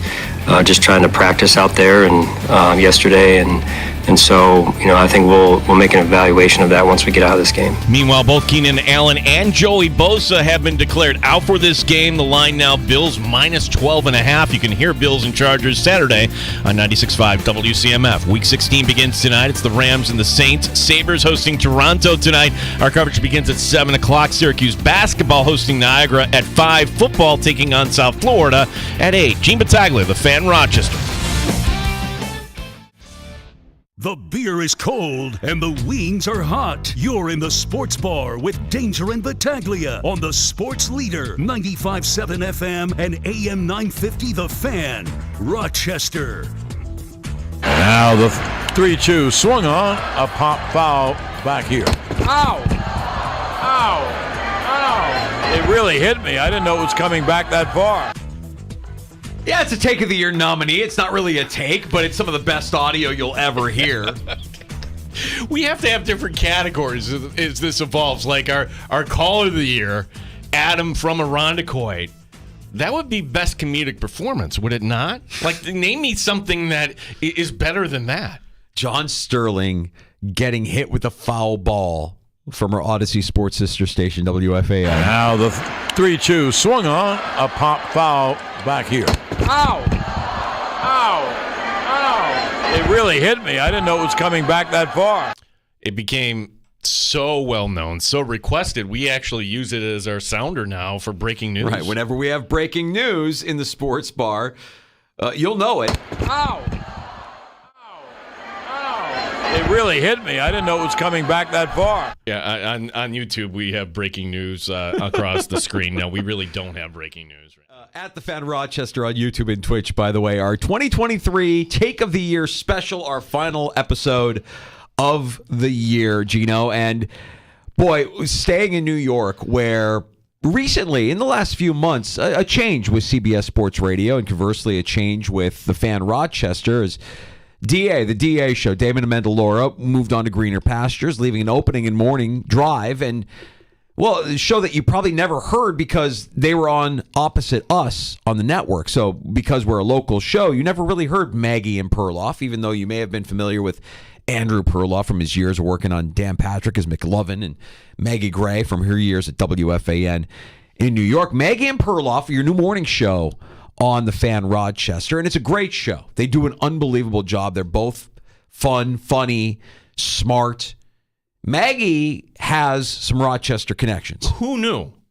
I listening to the show off the get-go, like, wow, Maggie's a Bills fan. We've got to have her on the show. So invited her on. And, well, by the way, my husband is from Rochester. Right. I've been to Rochester many a times. Growing up in Binghamton, we thought of Rochester as Paris, I think was her line. Mm-hmm. Wow. So she, you know how we do things here in Rochester. She's one of us. We've claimed her. Yeah. And as a Bills fan, she had takes. But this was a take that not only hit you and I, Danger, right between the eyes, a lot of listeners as well. And to me, it's kind of haunting. But there's hope in the end. Take of the Year nominee, Maggie Gray from Maggie and Perloff on the Fan, talking about the Buffalo Bills and 13 seconds being as good as it might get. Is it mental? Man, I hope not.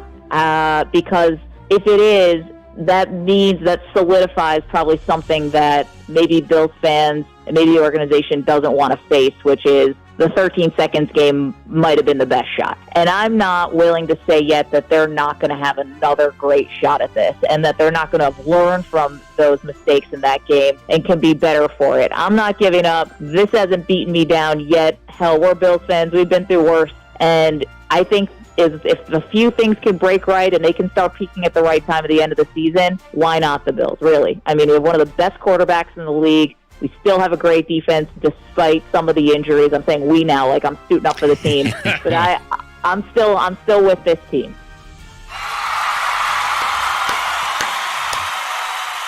Take of the Year nominee, Maggie Gray. Yeah, it was. That was a sobering take.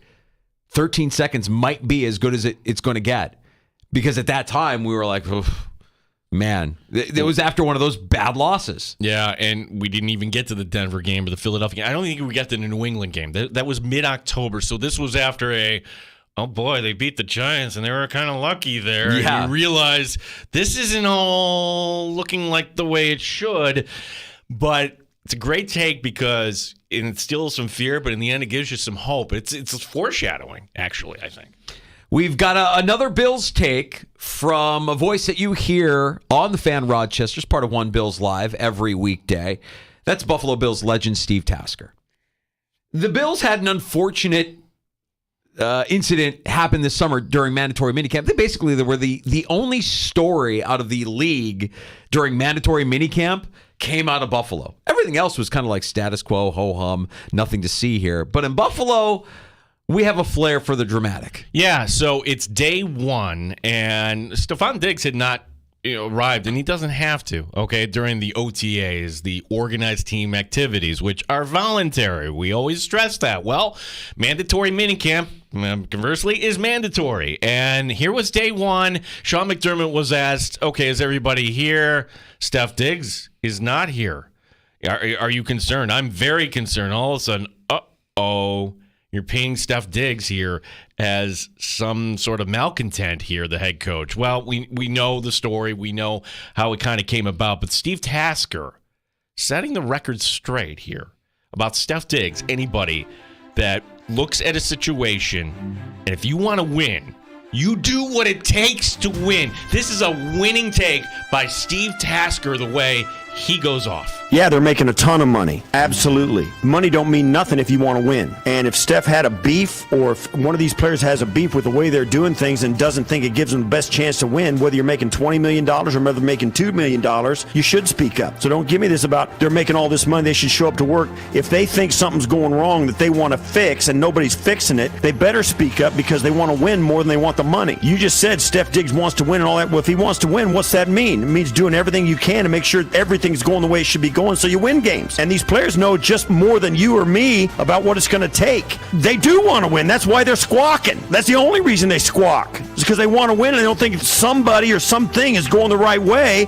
and nobody's addressing it. So they stand up and they say, wait, fix it because we got a problem. That's what great players do. They want to win. And if somebody's not pulling their weight, they're going to hear about it. If something's not being done the way a winning team or winning organizations should do it, a captain should stand up and say, fix it. That's how it's supposed to work. Nobody has said that Steph Diggs all of a sudden took it out of gear. He's been making a lot of money for a lot of years, and he's been playing hard. Lights out. Hard for this club. That's when you get frustrated. When you're a player like Steph Diggs of his caliber, when you're a player of Von Miller's caliber, when you're a player of Josh Allen's caliber, and you're balling out, and it doesn't work, and something's not working, and then somebody comes out and something looks different, or something is not right, that's when you stand up and say, listen, what am I doing here? I'm making all this money. I'm putting up all these numbers. I'm doing everything I can to help this team win, and you got this over here going on? Fix it! Right. Great players know how to win. Those guys know what's going on. When they see something wrong, they address it. Now, some guys, you can say, address it differently than Steph Diggs did, but I'll tell you what,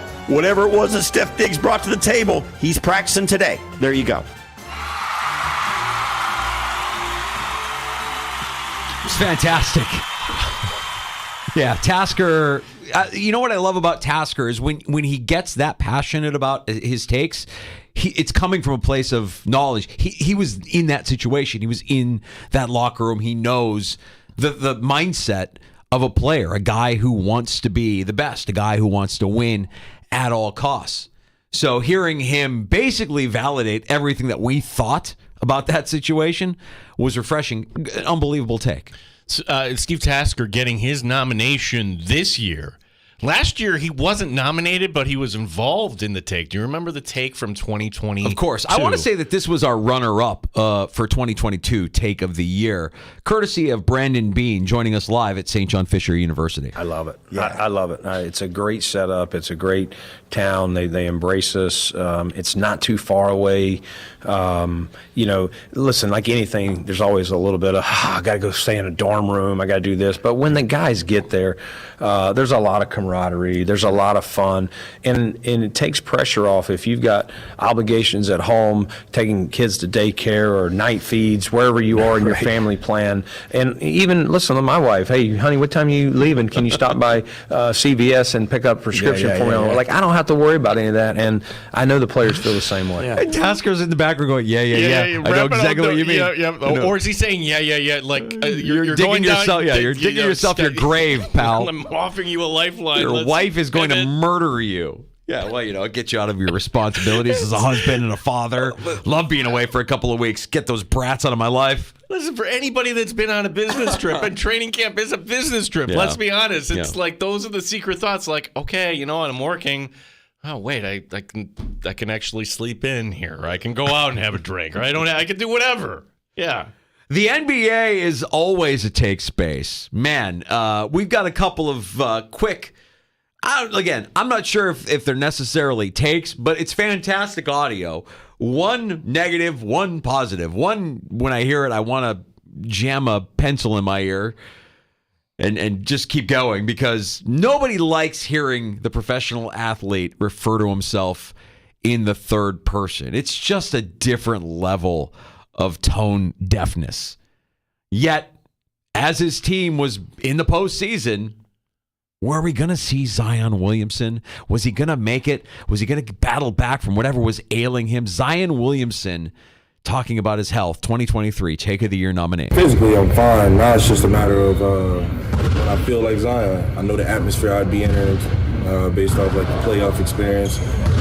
So now it's just a matter of when I feel like Zion. I don't know how else to say it. It just sucks. I love this game.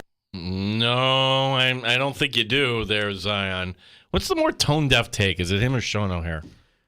Pretty good. Yeah, both up there. Yeah, pretty good. And again, probably like coming from a good place, like really thinking to himself, like, oh, if I just say, like, I really want to be there, I love playing this game. But it was when he went third person. I mean, I'm like, oh, God, that's a problem. This is another nominee from the NBA. And this happened after their first round exit to an 8 seed. Giannis Antetokounmpo. Oh my gosh. And Giannis, I know a lot of people are fans of Giannis. He does things the right way. He says the right things. Giannis is just spewing, in my opinion, crap. Well, what makes this a great take, as you say, it splits the audience. The first time I heard this was in my social media feed, and it was a teacher saying, "This is an example for our kids." Oh my gosh! I don't want you teaching my kids there if this is an example here. Yeah. Wow. If you forgot, it was the Miami Heat, the 8 seed, who eventually ended up in the final, dispatching of the 1 seed, Milwaukee Bucks. Giannis Antetokounmpo on whether or not the Bucks season was a failure. Do you get a promotion every year on your job? No, right? So every year you work is a failure. Yes or no? No. Every year you work towards something, towards a goal, right? Which is to get a promotion, to be able to take care of your family, to be able, provide the house for them or take care of your parents. You work towards a goal. It's not a failure. It's steps to success, And if you've never, I don't want to make it personal. So there's always steps to it, Michael Jordan played 15 years, won 6 championships. The other 9 years was a failure. That's what you're telling me. No, I'm asking you a question. Yes or no? Okay, exactly. So why you asking me that question? It's a wrong question. There's no failure in sports. There's good days, bad days. Some days you are able to be successful. Some days you're not. Some days it's your turn. Some days it's not your turn. And that's what sports is about. You don't always win. Some other people's gonna win. And this year somebody else is gonna win. Simple as that. Soft, just soft. Wow. I hated it so much. I just remember hearing him say that and thinking to myself, the right answer there is yes, it was a failure. And yes, we're going to learn from the mistakes of this failure, and we're going to come back next year and be better.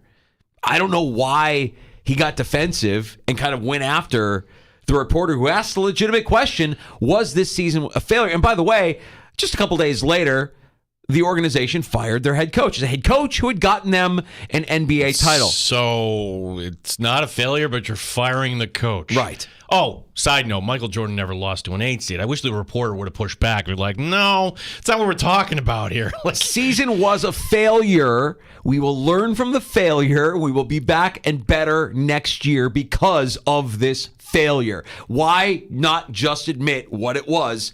Your season, as the 1 seed in the East, was a failure. Could there be a cultural thing? I'm just trying to look at a different angle. That like here, where we grow up, it's you win or you're maybe you take. But that seemed like okay, whatever. Maybe, whatever, but that's we're why learning. I can't back Giannis. Like that's why I think Giannis is soft. And we had another incident just a couple of weeks ago, right, with the game ball thing where he's chasing after. Like he's a weirdo, man. There's a lot of weird energy around that guy. Not a winner. I mean, he got the title. He's got the title, but he doesn't have the killer instinct. Stayed in Milwaukee. I can appreciate him staying in a small market, but that was some serious loser energy from Giannis Antetokounmpo. Now, who ended up winning the title? That's later? right. Yes, who ended up winning? What made me laugh was, and we said this from the get-go, the Denver Nuggets were the 1 seed that the NBA didn't want you to watch. Okay, we're going to put them 10 o'clock every single night. Sorry, by the time the finals got around, we were just getting familiar with this team for the first time, and boy, oh boy, do you not like Jokic after? Love Nikola Jokic. He's the kind of player that when you watch enough of their games, you're like, oh, I get it. I get it now. Not only is he good, not only can he do it all, but he makes everybody around him better. He always seems to make the right decision. Great player. Love the player. And they go on to win the title. And Denver gets another championship. And Jokic is just a robot. He's Ivan Drago in Rocky IV. His job won the championship. My job is done. Yep. You said after the Lakers win, you said you were surprised that you didn't feel more. So I'm curious what you are feeling right now, and if you're looking forward to a parade coming up in Denver. When is parade? When is parade? Thursday. No. I need to go home. Okay. Just exasperated at the idea that I got to do more? You're kidding me. I just carried this team. We won a title, and now I got to stick around for... I want to see my family. I want to go home. I want to go home. This isn't a home. I just love that. I love that so much.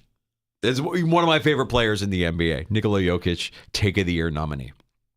Now, more recently in the NBA, for the first time ever, the NBA conducted an in-season tournament.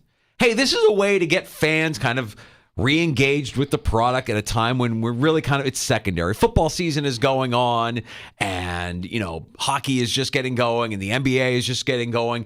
But here we have an in-season tournament in the NBA and we've got this formatted in a way so that it'll affect your regular season record and one team will have the chance, if they win, for every player on the team to get $500,000. Yeah, and it was for us, and we're casual NBA observers here in the sports bar. Like, if you love the NBA, and what dialed me in is for people that love the NBA, totally into this. I'm going to kind of check this out, and the level of play was different. And by the end, you're like, okay, that is exactly what I want in a sporting event, meaning, hey, don't oversell me, over-deliver. Except they did it. I mean, the in-season tournament was a success. I loved it. I thought it was great. Yeah, but the product itself was great.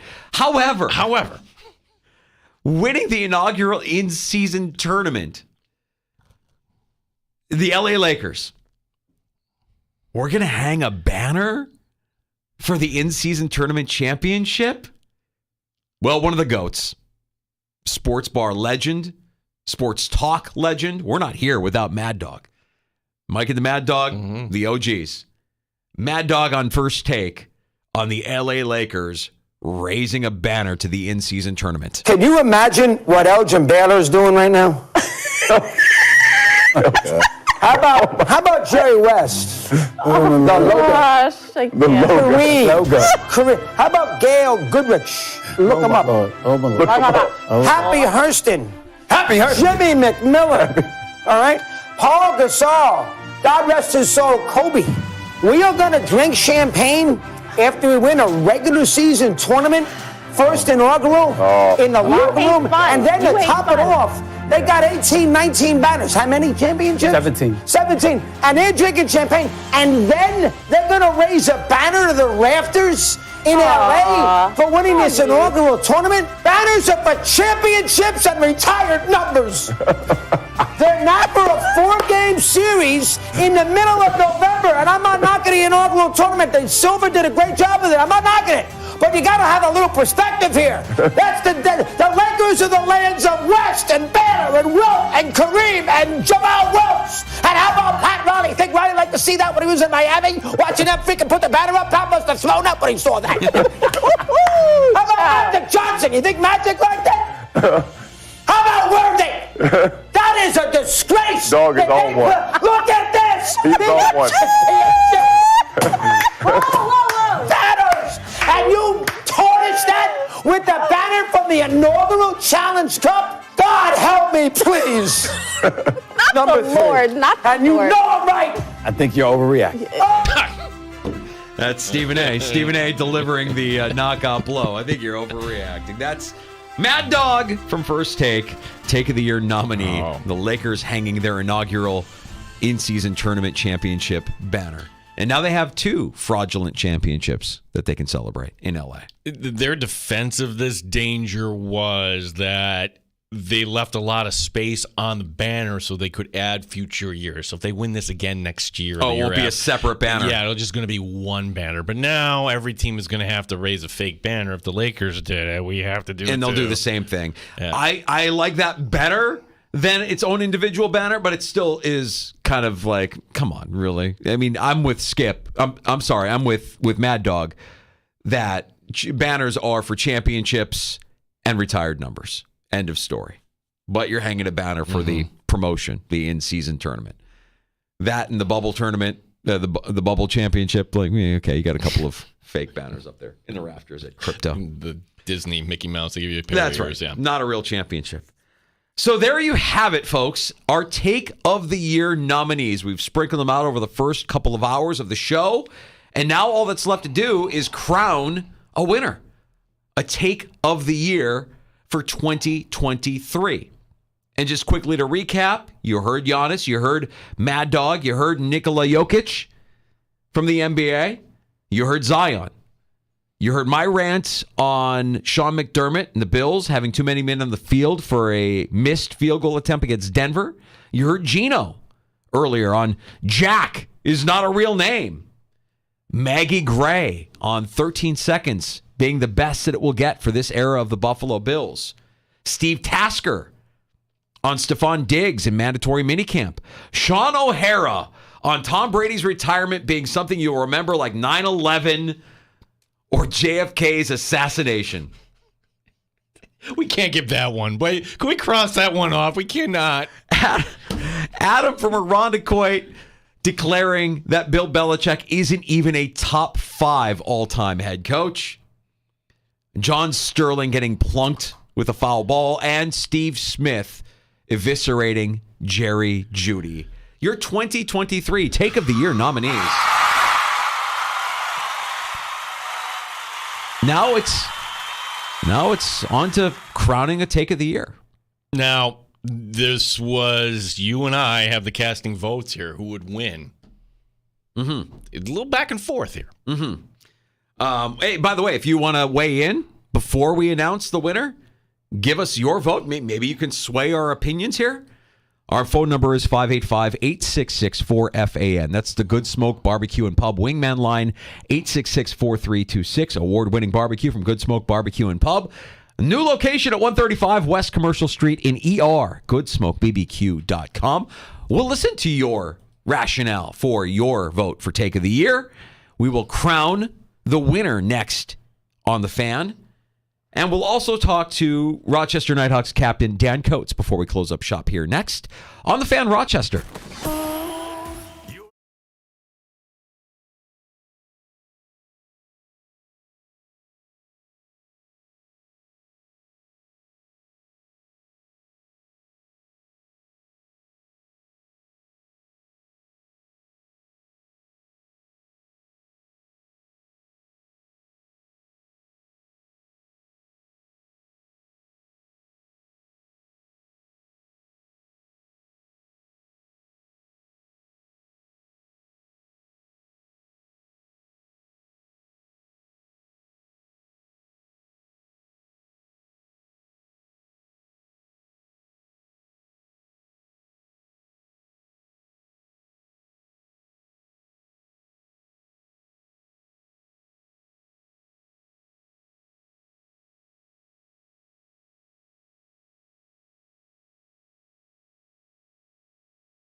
WBBF Rochester, the sports leader. 95.7 FM and AM 950, The Fan, Rochester. Always live on the free Odyssey app. The Fan Rochester Sports Update. Buffalo Bills officially placing Jordan Phillips on injured reserve, meaning his regular season is over. Phillips had surgery on his wrist this week. Meanwhile, for the Chargers, both Joey Bosa and Keenan Allen have been ruled out for this game. Andy Behrens from Yahoo Fantasy joined us earlier today. Behrens says Bills fans do not sweat this game. This should be an easy win, barring, crazy circumstances. Bills and Chargers, you can hear the game Saturday on 96.5 WCMF. Week 16 begins tonight. Interesting game between the Rams and the Saints. Sabres hockey tonight we have for you here on The Fan. They take on Toronto. Our coverage begins at 7. Syracuse basketball just tipping off now. They take on Niagara. Meanwhile, the football team tonight playing in a bowl game against South Florida down in Boca Raton. Gene Battaglia, the sports leader, 95.7 FM and AM 950. The Fan, Rochester.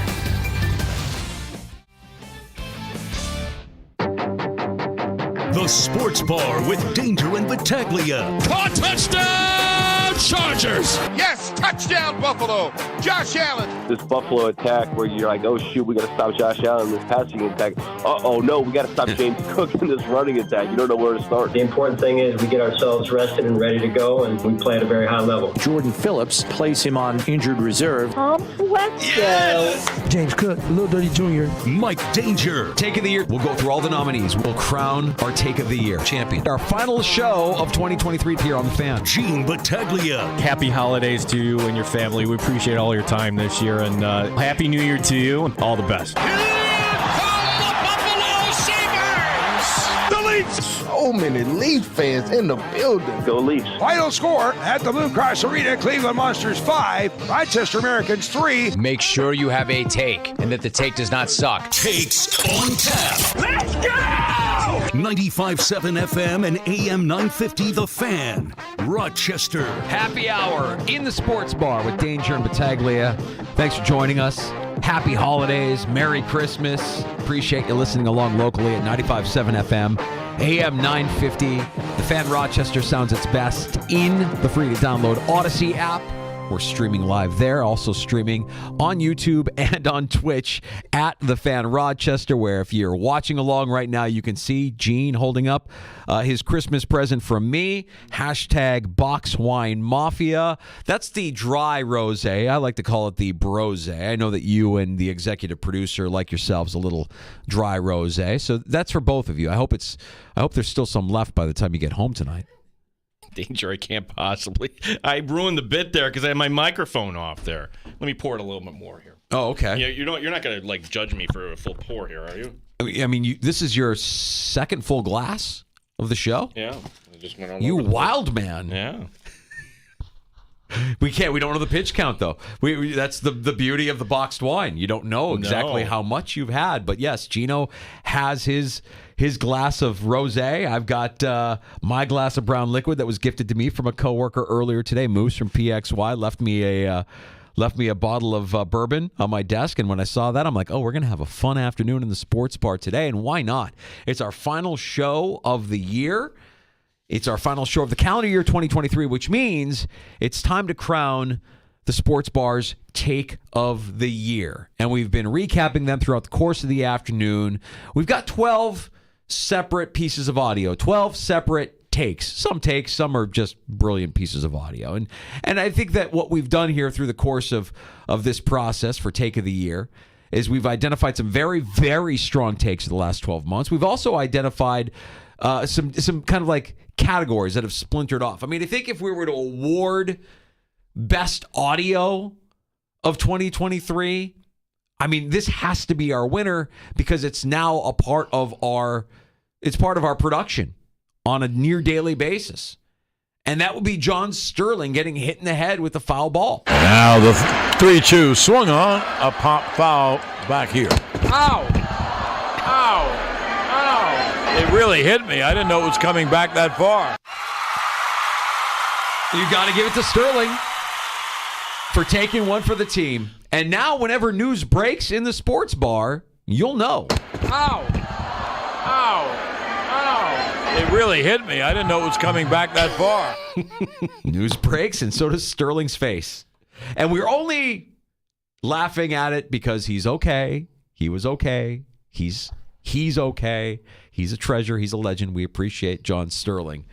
But that was just too good to not consider take of the year. And you know, it's probably the best audio we have from the past 12 months. It brings a smile to your face. And again, he didn't get hurt. Knocked his glasses off. Mm-hmm. Got to pay attention there, John. Mm-hmm. I think that when we narrow it down to takes from callers, from our regulars at 866-4326, 585-866-4FAN, best caller is Adam from Irondequoit. And he's held that crown for a while. He came in a few short weeks ago, out of the blue, heard us talking about Bill Belichick, his legacy, because there's been a lot of speculation of what could be next for Bill Belichick. Are the Patriots indeed going to move on from him, as has been reported that decision has already been made? Adam from Irondequoit didn't hold back. Bill Belichick is not the greatest head coach of all time. He's not even in the top 5? Whew. Take of the year nominee, Adam from Irondequoit. My favorite football nuggets are first and foremost my Bills winning. But the close second is anything that makes the chowder heads from Boston choke on their shellfish. All right? A little bit of Maury Povich here.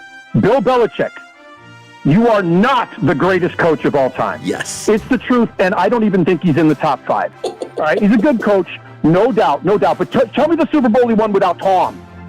Tommy boy, where is it? No rings without Tom. And let's be honest, he drafted him on a whim. He didn't know if he was getting, right? If he did, he wouldn't have drafted him in the 7th round, and he sure as hell wouldn't have been playing behind Drew Bledsoe. You could make an argument that Mo Lewis deserves as much credit as Belichick does for the run that Brady gave him, all right? Now we know why Belichick is always so grumpy. How happy would you be if you were the trophy husband of the greatest player of all time you accidentally drafted? All right. As I stated before, I have no hate for Brady, save for the fact that I had to see him twice a year for the better part of 2 decades. All right. In the 3 seasons since Brady has left, 1 playoff appearance, and I was happy to witness as the Bills dunked on the Patriots with the most perfect playoff game of all time. All right. That's what we've seen since Brady has left New England. All right. For me, the criteria for a great coach is pretty simple. Right. Get the absolute best out of the players that you have. Right? And you look at the number of quarterbacks just this year, right? How many times, look at you just mentioned it, Cleveland. Cleveland had 4 freaking quarterbacks this year, and they're in the playoff hunt. Tell me a time that New England has ever lost that much talent and still been competitive. They had 1 year when Brady got hurt. Mitchell came in. They made the playoffs. They still got bounced by Kansas City early, right? They're nothing without Brady, all right? I would put Andy Reid, Don Shula, and the last 3 head coaches of the Pittsburgh Steelers ahead of Hoodie up there, all right? Bill Cowher went to the Super Bowl with Neil O'Donnell as his quarterback. Mike Tomlin, granted, had Roethlisberger for most of his 16 years there. He's never had a losing season. And Roethlisberger, when he's not beating up his girlfriends or getting addicted to drugs, was never consistent the way that Belichick had quarterbacks for, all right? Bottom line, Billy has enjoyed 20 years of riding the wake of some SoCal greatness via Ann Arbor on the roll of the dice draft. And regardless of the outcome of this year for the Bills, I am sure, no doubt, that I will have at least the next 10 years to laugh at the most obnoxious fans in the NFL while they rue the day that Brady took south for the Tampa Bay Buccaneers. I'm out.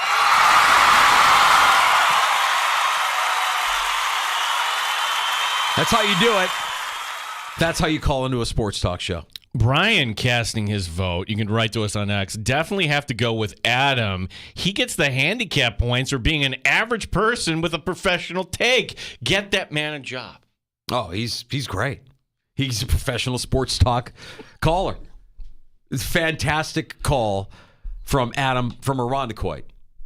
Now, I love Gino's take from back in April. It's a non-sports take, but when it got dropped, it hit me, and I think it hit a lot of people, like a ton of bricks. I don't know that anybody had ever heard the take that Jack is not a real name. By the way, Jack is not a real name. You don't know. That's a take. No, it's not. Like, honestly, the name is Jonathan. That's why, like, name your kid Jonathan, and Jack is kind of like the way. Wait a minute. Jack. Are you saying Jack is short for Jonathan? What do you mean Jack is not a real name? You don't name your kid Mike. You name him Michael.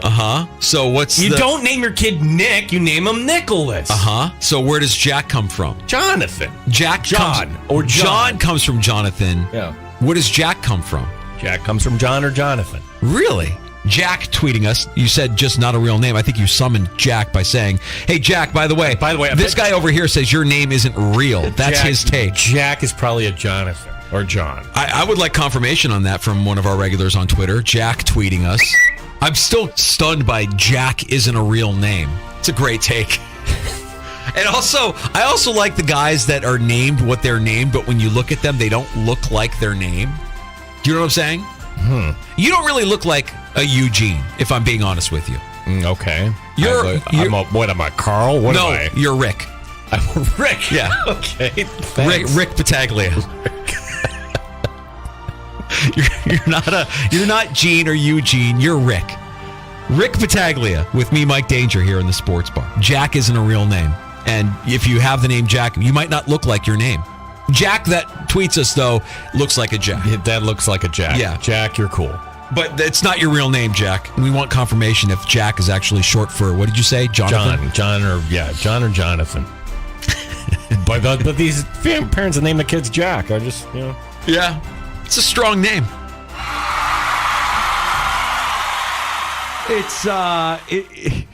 It's one of those moments in the sports bar where we just kind of go off the rails. But I want to recognize that is an unbelievable take. If your name is Jack, your name isn't real. I am going to recuse myself from winning, and here's why. Because the way that was edited, it lacks the context. And the context was this. Stanley Cup playoffs, and again, we're watching on the sideline. The rant was about Jack Eichel, and that was the best I can come up with. We don't have anything. Oh, yeah? Your name isn't real. We don't have anything to stand on. The guy goes and wins a Stanley Cup with his new team after leaving Buffalo in a shambles. And all we can come up with is, yeah, pal? Well, Jack isn't even a real name. Stay down. Somehow that did not make me feel better. It's an unbelievable take. Jack is not a real name. And now whenever I hear the name Jack, I just think to myself, who are you, really? What's your real name? Because it's not Jack. We know that. We've got to give credit. And there's a reason why Gino and I are on an afternoon drive in Rochester, New York. And people like Maggie Gray host a morning show that is nationally syndicated with Andrew Perloff. Maggie and Perloff, your new morning show as of this fall on the Fan Rochester. And Maggie, we learned and we knew going in, Maggie, was a Bills fan. I guess we didn't really realize just how connected she was to Rochester. I mean, we've claimed her as one of us now at this point. Who knows? She could be coming into town over the holidays. Her in-laws are still here. Possibly. Yeah. Maggie Gray joined us in the fall earlier this Bills season and hit us between the eyes with a 2x4 at the time that the 13 seconds game may just be as good as it gets for the Buffalo Bills. You asked her the question as to whether or not the Bills couldn't get over because of a mental hurdle. Is it mental? Man, I hope not. Because if it is, that means that solidifies probably something that maybe Bills fans and maybe the organization doesn't want to face, which is the 13 seconds game might have been the best shot. And I'm not willing to say yet that they're not going to have another great shot at this and that they're not going to have learned from those mistakes in that game and can be better for it. I'm not giving up. This hasn't beaten me down yet. Hell, we're Bills fans. We've been through worse. And I think if a few things can break right and they can start peaking at the right time at the end of the season, why not the Bills, really? I mean, we have one of the best quarterbacks in the league.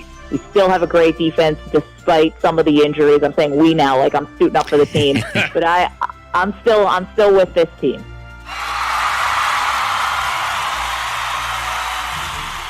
Maggie Gray, Take of the Year nominee.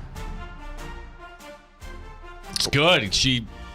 Our worst fear, but then she points it in a different direction of hope at the end. Mm-hmm. That maybe there is hope, and it's foreshadowing. Somewhat prophetic, yes. Yeah. That the Bills now find themselves in a situation where they could actually they wind up in the postseason. And a lot of people are saying that, I don't know if you've heard this or not, that if you're a team in the playoffs, well, the team you don't want to play is the Buffalo Bills.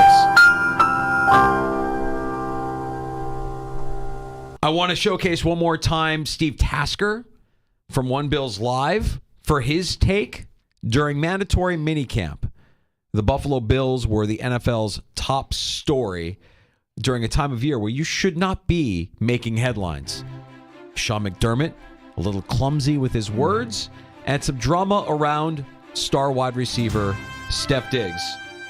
Steve Tasker, Take of the Year nominee. Yeah, they're making a ton of money. Absolutely. Money don't mean nothing if you want to win. And if Steph had a beef, or if one of these players has a beef with the way they're doing things and doesn't think it gives them the best chance to win, whether you're making $20 million or whether making $2 million, you should speak up. So don't give me this about they're making all this money, they should show up to work. If they think something's going wrong that they want to fix and nobody's fixing it, they better speak up because they want to win more than they want the money. You just said Steph Diggs wants to win and all that. Well, if he wants to win, what's that mean? It means doing everything you can to make sure everything's going the way it should be going so you win games. And these players know just more than you or me about what it's going to take. They do want to win. That's why they're squawking. That's the only reason they squawk. It's because they want to win and they don't think somebody or something is going the right way and nobody's addressing it. So they stand up and they say, wait, fix it because we got a problem. That's what great players do. They want to win. And if somebody's not pulling their weight, they're going to hear about it. If something's not being done the way a winning team or winning organizations should do it, a captain should stand up and say, fix it.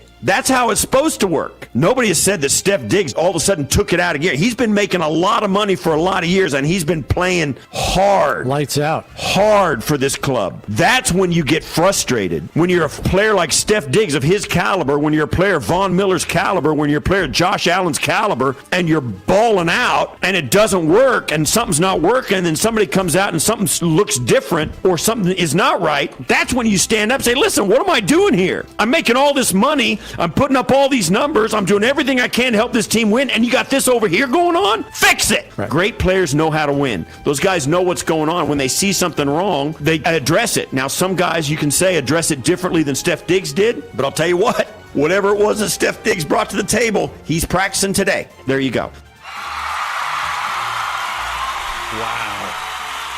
Yep, that's Steve Tasker with his take on Buffalo Bills mandatory minicamp and Steph Diggs missing a day. Brian tweeting us at the fan Rochester. You guys are dragging this out longer than Best Picture at the Oscars. Jack writing in, where can I pick up my trophy? I'm the Sports Bar regular who suggested the Audio of the Year winner should be your sounder for breaking news. I'm the most regular Jack on your show, and I will take credit. And yes, Jack is my real name. And side note here, you and I go down to HFL, and Jack is a photographer, and Jack walks up to me. Look at this. Shows me his license. Yes. Jack. His actual government-issued ID. Jack is a real name. And Brian, man, I know you love listening, and you listen a lot, and we love you, man. You got to understand, unlike the Oscars, this is not a curtain-up, curtain-down production, because we know that people are coming in and out of the show throughout the course of the afternoon, and in case you miss it, we have to update you on what's going on here. We have to make sure you know about these nominees. No, if we were doing this like the Oscars, we'd do okay, here's who we lost this year, and here's some long speech from somebody. Butkus would be the first one that I would think of when we do an in memoriam section of Take of the Year. But we're not going to do that. Instead, before we announce our winner, we look back, a retrospective on the 2022 Take of the Year winner. And at the time, Trista Crick was a regular in the Sports Bar. We talked to her almost every week. I'm not really sure what led us down this path, but Trista had some words for Philadelphia. Last year's Take of the Year winner, Trista Crick, and her evisceration of the city of Philadelphia. They just stink.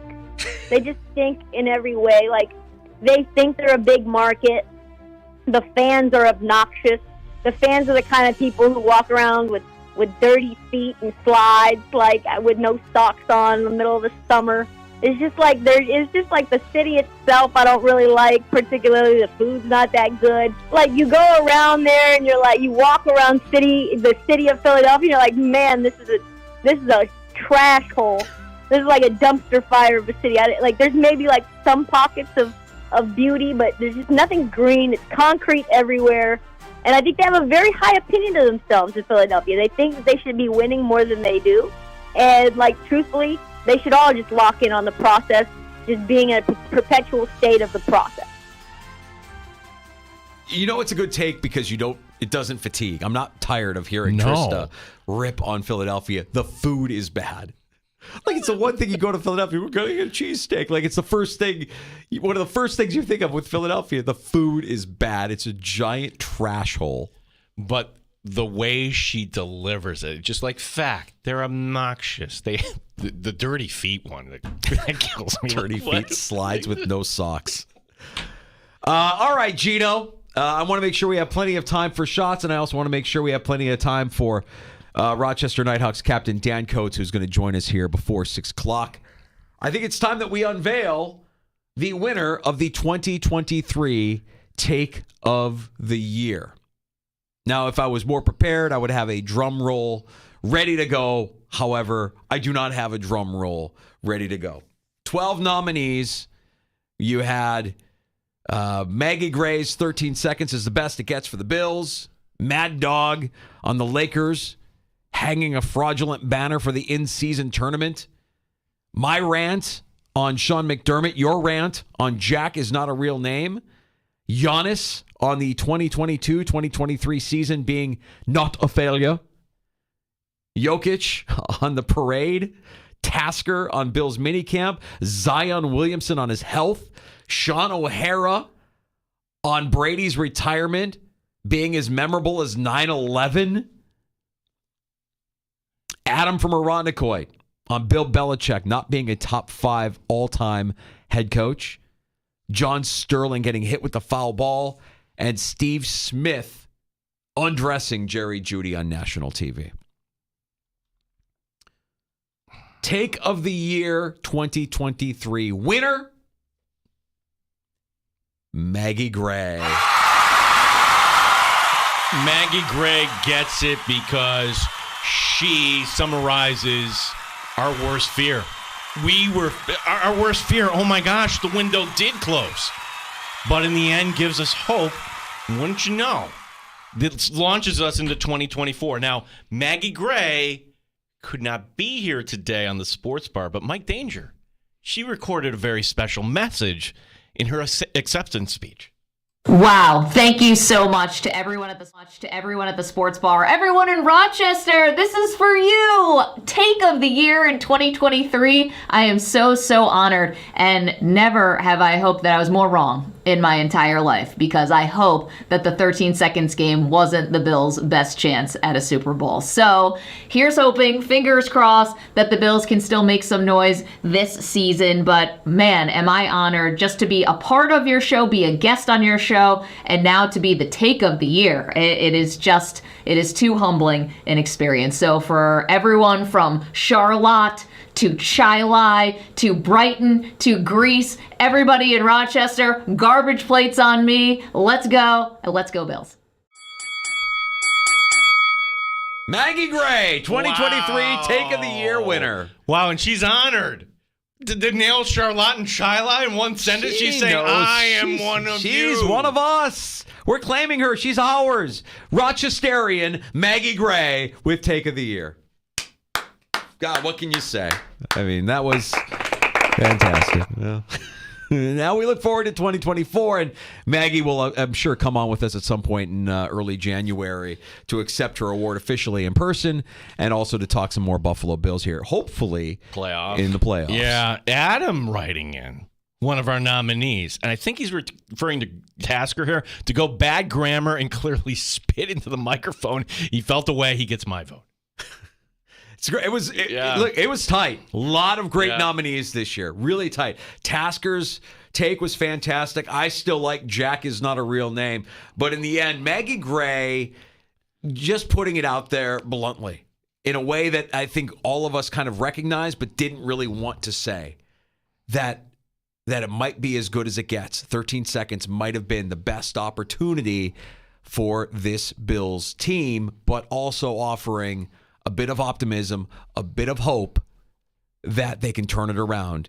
In case you missed it, our 2023 take of the year from Maggie and Perloff's Maggie Gray on the Fan. Is it mental? Man, I hope not. Because if it is, that means that solidifies probably something that maybe Bills fans and maybe the organization doesn't want to face, which is the 13 seconds game might have been the best shot. And I'm not willing to say yet that they're not going to have another great shot at this and that they're not going to have learned from those mistakes in that game and can be better for it. I'm not giving up. This hasn't beaten me down yet. Hell, we're Bills fans. We've been through worse. And I think if a few things can break right and they can start peaking at the right time at the end of the season, why not the Bills, really? I mean, we have one of the best quarterbacks in the league. We still have a great defense despite some of the injuries. I'm saying we now, like I'm suiting up for the team. But I'm still with this team. Also love that she recognized the little faux pas they're saying we. Like, that's always the thing. Like, well, we got to do this, we got to do that. Like, we don't have to do anything. We're fans. They're the ones that have to do it. We're not. I'm not on the team, right? We're not out there killing ourselves. We're just fans. That was fantastic. Maggie, and big thank you to Maggie for taking some time out to accept her award, her prestigious 2023 Sports Bar Take of the Year award. Yeah, exchanging emails, which that was genuine. That really was. And, we can claim her. If we claim Rory McIlroy as one of ours, we can claim Maggie. No question. All right, a break here and a round of shots in the sports bar next. Yeah, as we've navigated a whole show without referring to the hockey team in Buffalo as they're back at it. That's why tonight. I'm in such a good mood. Yeah, Syracuse in action both on the hardwood and on the gridiron tonight. Busy day in the NBA coming up on Christmas Day. We'll set you up for that. And also... All right, Peacock trying to give you another incentive. We haven't touched on this. To log on, to subscribe. They're going to do something that's never been done in an NFL broadcast. We'll explain. All right, we'll get to that and more next. It's time for a round of shots on the Fan. You're listening to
Sports Update. Buffalo Bills officially placing Jordan Phillips on injured reserve today, meaning his regular season is over. Phillips had surgery on his wrist last week. Head coach Sean McDermott assessing the defensive tackle position. We'll just have to take it 1 week at a time and just see how we come out of this game and see what the roster looks like. We're a little light right now on defensive tackles as it is.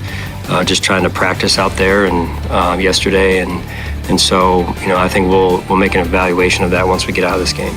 Meanwhile, for the Chargers, both Keenan Allen and Joey Bosa have been ruled out. Buffalo now a 12.5-point favorite. Here are the game Saturday on 96.5 WCMF. Week 16 begins tonight. It's the Rams and the Saints. We've got Sabres hockey tonight. They host Toronto. Syracuse basketball right now up on Niagara 24-17. Gene Battaglia, The Fan, Rochester. Odyssey is your home for all the audio that matters to you. Download the Odyssey app today to listen to the sports leader, The Fan, Rochester. It's a challenge. Every night you play against players in this league that are great players. This is a team with a lot of great players. And a lot of times it's what you do with the puck. Can you keep it? Can you extend offensive zone possessions? The line change the right way? Because the best players will take advantage of any little gap there is. Buffalo Sabres head coach Don Granato. Toronto, the opponent tonight, Quebec. Yeah, the Sabres, my gosh. There have been many low points for the Sabres over the years. Certainly Tuesday night was one of them. Buffalo getting blasted, giving up 9. 9 times.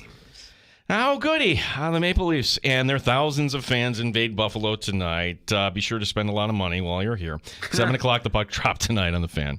The Amerks letting a 3-2 lead slip away last night, falling to first-place Cleveland 5-3. The difference in this game? Well, the Monsters were a perfect 3-3 on the power play. Wasted a great second period by the Amerks, one in which they outshot Cleveland 18-5. 2 more games before the Christmas break. Tomorrow night at home against Providence, followed by a game at Syracuse Saturday. Okay. So we mentioned Syracuse is up by 7 over Niagara. Now, why are they playing this game in the afternoon? Well, they want to give Orange fans a chance to fully invest themselves in the bowl game tonight. Syracuse 6-6 on the season. That gets you a bowl bid. Tonight, it's the... What's the bowl tonight? What's the name of the bowl? Roofclaim.com Boca Raton Bowl. The Boca Raton Bowl. And once again, roofclaim.com, the rating on the Better Business Bureau. F.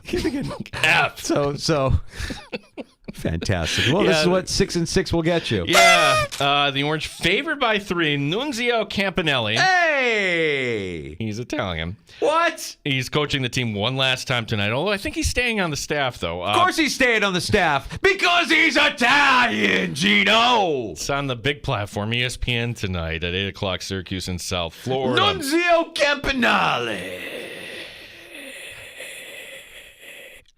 Danger, which of these 5 Christmas Day matchups of the NBA grabs your attention here? Bucks Knicks. Oh, who cares? Warriors Nuggets. Oh, who cares? Celtics Lakers. Oh, who cares? Sixers Heat. Oh, who cares? Mavs Suns. Oh, who cares? The answer actually might be Niners Ravens. That is the answer. That is the answer. Tonight, 8 games in the NBA, including the Lakers and Minnesota, nothing on network or cable TV. Finally, with the Bills-Chargers game on Peacock, here's an incentive to watch a little longer. Peacock announcing they're not going to have any commercial breaks in the fourth quarter of this game. It's the first time in NFL history there's been a broadcast without a commercial. Whoa. Is this foreshadowing? Are they saying we're going running clock, but we don't have running clock? Yeah, they must figure the Bills commercial free. It might be our first Yahtzee game in the history of the NFL.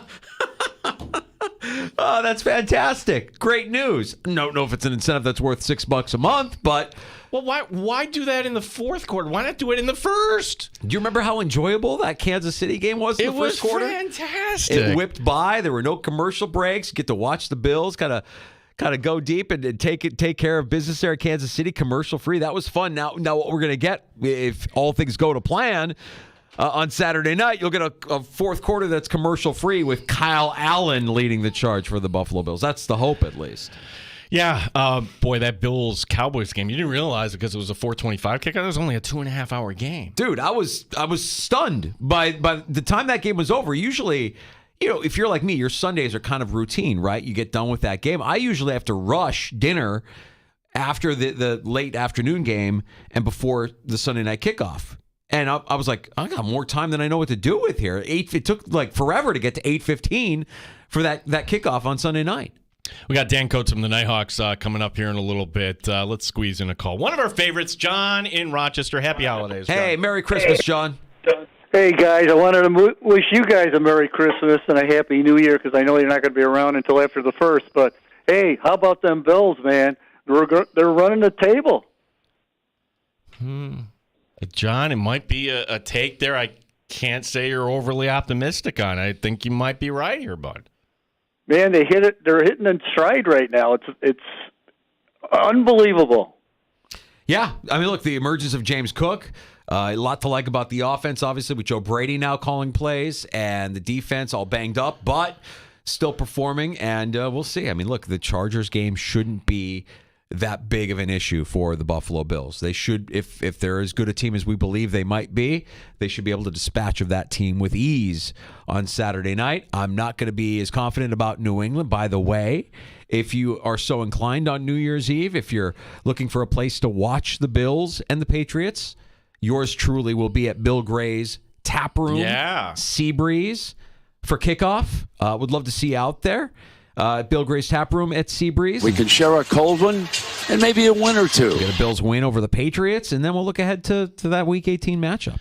So, did you see the line for Ravens-Niners, Danger? Tell me. 4.5, something like that? 5.5. Oh, my God. The Ravens are getting 5.5, and it's like the odd makers are saying, come on in. What was PJ's stat?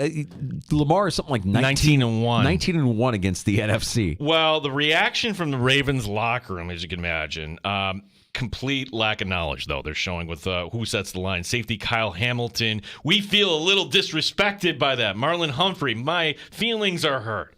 Guys, this isn't some columnist or some hot takesman. This is data. This is Vegas. This is data. Yeah. And honestly, it's kind of pointing to the Niners winning here. If they're saying you're 5.5-point underdogs, there's a reason for that. Vegas doesn't want to lose money here. I do like the Ravens, though.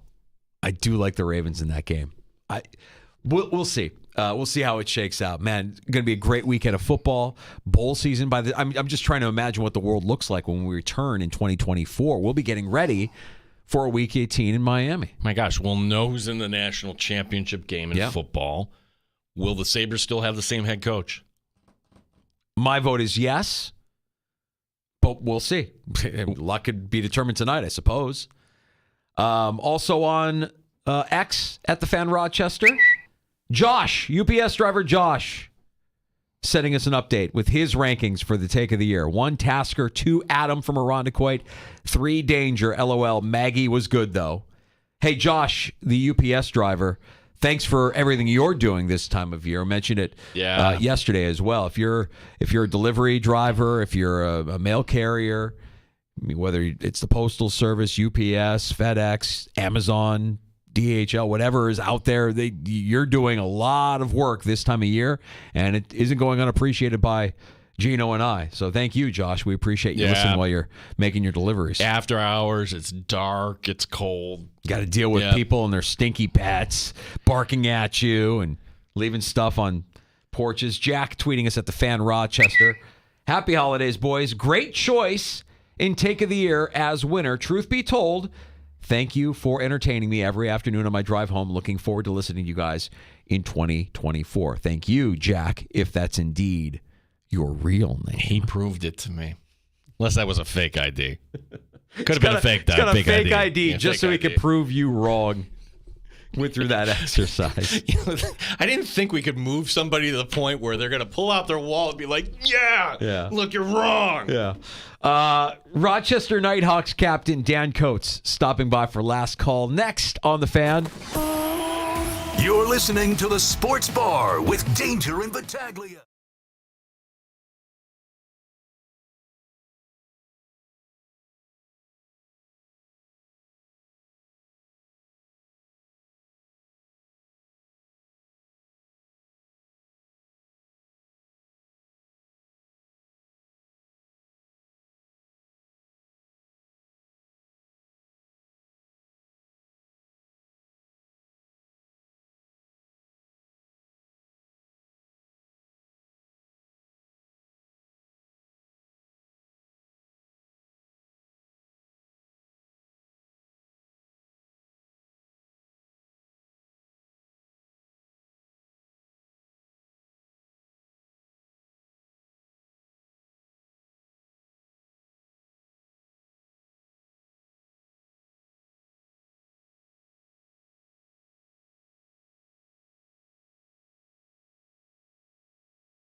You're in the Sports Bar with Danger and Battaglia on the Sports Leader, 95.7 FM and AM 950 The Fan, Rochester.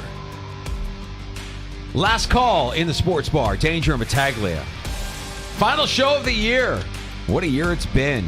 Wishing you and yours a happy holiday, healthy and safe New Year. Before we cut bait, get on out of here. It's last call with Dan Coates, captain of the Rochester Nighthawks, joining us in the Sports Bar. Dan, buddy, how you been? How you doing? Hey, guys. I'm good. Thanks for having me. Yeah, good start for the Nighthawks. Certainly back home coming up a Saturday night. Dan, we haven't talked here in a little bit. You came back for one more year, which is great here. Like, what were the factors in deciding to come back to Rochester here for the season? Yeah, I'm still hungry to win a championship. I still feel like I have some, I guess, legs in me, and it wasn't really a hard consideration. I know I want to play, and this is where I want to be. So this is home for me. I love rocking the Nighthawks uniform, so it was a no-brainer. Dan, how bittersweet is it when you see the Bandits raising their banner earlier this year? I mean, like, do you have that fuel, that fire? And is it in lacrosse? Is it similar where you have a team where it's like, if there's one team you circle, you're like, that's the team you got to beat? Has Buffalo become that chief rival for the Nighthawks? Yeah, I think so. If you just kind of look on, the geography and the distance between us, but I think that's always been the case. And you look at the past Nighthawks organization, I think that rivalry, and certainly Toronto too, just because of the proximity. But back to the Bandits, they've been arguably the best team in the league the last couple of years, and I think they've been to the championship the last three. And I think you see any team raise a banner, you're kind of like, man, I want that to be us. But certainly they earned it, and kudos to them. But we're just kind of focused on 2024 now. Yeah, the Nighthawks back home Saturday night against Vancouver, week off. And Dan, I don't know if you follow this stuff or not, but I think whoever runs the National Lacrosse League social media accounts is trolling everybody here in Rochester. Like, they do their power rankings. Hey, wait a second. How can we go? The team is undefeated. How are we going down here in the rankings here? So that being said, Dan, pretty good start for your team. Your thoughts on how things are beginning here for the Nighthawks here in 2023-2024? Yeah, certainly a good start. I think, any chance you can go 2-0, that's great. I think for us, the message has been, we're just kind of focused on a product of playing great lacrosse. If we can take care of getting better every chance we're together, certainly through practice and on our own, the wins will take care of themselves. It's still very, very early. Last year we went 6-0 and kind of had some speed bumps towards the end. So I think for us, it's how do we sustain this? But overall, 2-0, you can't go wrong with that. I don't really see power rankings. I haven't really looked into that too much, but it is what it is. We're just kind of focused on being the best version of ourselves. Nighthawks captain Dan Coates joining us for last call on the Sports Bar. Danger and Battaglia on the Fan. At home, Blue Cross Arena, Saturday night, Vancouver the opponent. I want you to tell me what you know about Vancouver, and also talk a little bit about the atmosphere from opening night, because we had a lot of people at that game talking about just what an unbelievable atmosphere it was there as you started off your season. Yeah, it was great. And, this, as my third year with this organization, you're starting to see more and more, I guess, people kind of wearing, our colors, and seeing that out in the community, not just at the arena. So it was a great experience, and you're starting to see that, buzz through our fans. And that's certainly, that's what gets us amped up. And the more we kind of have fans in our corner, it means a lot for us, and so we're hoping to continue that to grow. So that was awesome opening night on the 3rd, and we're looking for another great crowd on the 23rd. And as far as your question about Vancouver, they're well coached. They're a different makeup of what they've been the past 2 years. They have Kurt Molesky behind the bench, and he's one of the best head coaches in the league, and they've added a lot of depth in the back end. They have a veteran goalie in Aaron Bold, and they've add some pieces up front too. So watching the tape on them, they're seems like a different squad. They're they're going to be well prepared, and it's going to be a nice challenge for us. Yeah, Dan, we've talked to Dan before, former Canisius player, and you're not shy. Like, coaching could be certainly a career path as you volunteered. Actually did some over the summer. So, I don't want to wrap up your days as a player just yet, but it's been kind of a transition here, so to speak. How is that transition going, Dan? Yeah, I guess in the summer I don't play summer ball, and that's what you'll see a lot of guys do. If you were to kind of look at our roster and kind of see where these guys play, a lot of them will go play up in Ontario or British Columbia or play in the PLL. As I've gotten older, I just kind of taken that time to kind of train, recover, and do that. And at the same time, I've also been coaching, like you said. So I'm coaching a collegiate team here in the Rochester area, the Hawkeyes Lacrosse Club, and I've also been coaching with Ryan Reese and our equipment manager, Brendan Dobbin. So we've had some success. We lost in the national championship to a team from San Diego this past summer, but it's been great. A lot of local guys here in Rochester who play collegiately, whether, here at, St. John Fisher, a couple of RIT guys, Canisius, and then you have guys all over the map. But it's been a lot of fun, but certainly that's kind of a direction I feel like I'm heading once my playing days are over. Dan, you have the home matchup against Vancouver coming up on Saturday night. What's the plan for after Saturday night? You home for the holidays? What do you got going on? Yeah, I'll make my way to Buffalo. Girlfriend's there, and then I'll head to St. Catharines for Christmas Day, and then it's a quick turnaround. We play San Diego on the 30th, so we'll be flying out on the Thursday, and you got to take care of business this weekend, and then it's right on to San Diego. Yeah, so good luck Saturday night. We want a W, go 3-0. Dan, happy holidays. Thanks so much for the time, and let's do this again before sometime here in 2024. No doubt. Thanks, guys. Happy holidays and have a Merry Christmas. You got it. Thanks, Dan. Rochester Nighthawks captain Dan Coates stopping by the sports bar for last call. Fun afternoon.